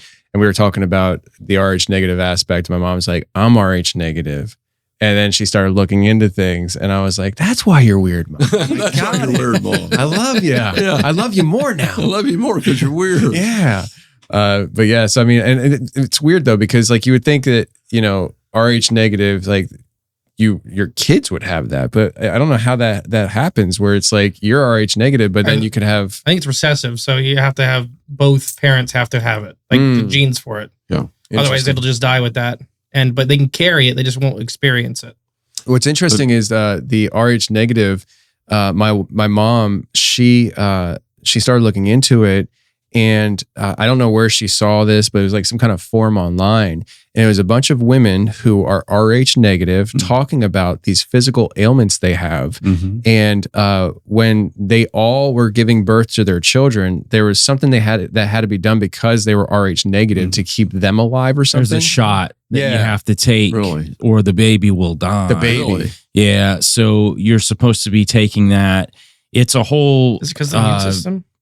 Yeah, but so basically, what happens is the blood cells will think that the baby is a virus, and it will attack. That's what it was. Yeah. So when it attacks, the shot stops it from happening. Right. Mm-hmm. So it protects the baby. Essentially, that's the slang. What's interesting about that is the shot. There's no, and there won't be any kind of scientific study of this or data. But my mom said in this forum, all these women had this shot, and they all have very serious health problems today. Wow. And some of the women in the forum, because my mom has really bad health issues since she was in her early 30s. And some of the women in the forum, my mom said, it's like the timeline of their ailments were identical to hers. Wow. And it's like she could almost predict what's going to come next now. Mm. And it's kind of interesting. That is interesting. The only thing I can relate to health issues, my boys, when they were young, they have a connective tissue disorder, and there's like Ehlers Danlos. There's different things out there, Marfan's. And my next oldest brother had that. So his connective tissue, he had joints that were loose, but it also can cause he passed basically from a aneurysm of an aorta. And so my youngest son, he used to be able to take his fingers, his hands are bigger than mine. He'd take his fingers, put them right back on top of his hand. My niece had chosen not to have children because she had issues, didn't want to pass that on, so they adopted. So I just pray that my son now, he's married, got a baby on the way, that the child is healthy, because they would go to children's. I would take the boys to children's or their mother each year just for a checkup, mainly concerning with their heart, because this connective tissue disorder. But some of the signs that real deep recess, you might say, on the breastbone, real high arch in the palate of the mouth, different things they could see initially. And I don't know if that's, that'd be interesting to see, get my blood tested, see what type it is. Yeah. And see if there's a connection there with this Rh negative. I don't know. That'd be wild. That'd be wild. That'd be the nail in the coffin. And not to say that I think that everybody that has this Nephilim bloodline has to have Rh negative either. And I think there's a lot of interesting studies on Rh negative itself. So I know people that have Rh negative that don't have any of these experiences as far as the paranormal and all that. It just seems to be a much higher uptick in people that have it as far as some sort of affinity to the supernatural world. Yeah. Well, before we wind it down and stuff, I want to give proper shout outs to everybody at the table. TJ, thank you for joining. Well, thank you very much for having me. It's been a blast. It's been good. It's been awesome. I've been hearing about you. I've been waiting for you. I've been waiting for you. I mean, well, cool. Like, wouldn't it be fun? Like, it's like those stories where, like, the scary story, you walk in and there's like an entity. And I've been waiting for you. Yeah. I've been waiting for you, TJ. Yeah. And we got Cryptids of the Corn guys here, Justin and Jay. Thank you very much for joining. Thank you. It's been fun. Yeah, it's been a blast. Thanks for having us. Yeah, absolutely. And then we got this guy over here. It's just this guy. We got Joel from Free the Rabbits podcast. Guys, you can check out their podcasts. We have a whole day of recording here. Obviously, people won't get the recordings all at one time, but we are recording 5 sessions today here in studio. This was the first one. And we're about to do a group chat on the next one. And then the Cryptid guys, by the time they hear this, they'll already know this. Cryptid of the Corn guys are going to be hosting the Confessionals for a week, Tuesday and Thursday show. And they're going to be recording that here. And then if we have time, I'm going to sit down with Justin and peel back some layers, one-on-one conversation. We're going to go down the psychological route with Justin and see why he is the way he is. Yeah. So anyways, it's been a pleasure and I appreciate you coming. Well, thank you very much. Thank you for having me. It's been an absolute blessing and an honor. Thank you. Awesome. Let's wrap it. That was good. Sometimes I feel alone when I'm looking at myself, cause I look down the road full of bottles, broken nails. So I just try to call swerving off the road. I used to do it for the roses, adulation so they notice. Used to say they weren't my focus, lying jonesing for the Joneses things. I know that everything that's going on can start to overwhelm. Like the war on terror is just a war within ourselves. Are you woke or are you awake? Genuine or are you fake? I'm feeling like I'm sent by UPS with all the tape. These boxes are all made by delusions that we chase, but I'm just staying based. Snakes are slithering, they keep it snake. She coming with the cake, but how it's baked is important, but so is what you bring. Cause being real ain't acting like a king. I feel I'm spinning round and about to crash. Chaos all around me, feeling trapped. All this pressure mounts, I wanna crack. Like I'm going around in circles. Like I'm going around in circles. Like I'm going around, like I'm going around. Like I'm going around in circles. Like I'm going around. It's hard for me to bother. Look at leashes on the collars of these people. Follow monsters like a mogwai in the water, then they multiply. It's easy to get bitter. I'd rather dosify, I'd rather justify anything but selling me. Leave me alone with the mic like a spelling bee. Smoking guns in your face, but you disagree. I ain't have to change your mind, I'm just hoping that you'll listen. I'm just hoping that a little bit of what I'm saying will make you take a second and see that everything ain't adding up. I know it's hard, I know it's hard. I feel I'm spinning round and about to crash.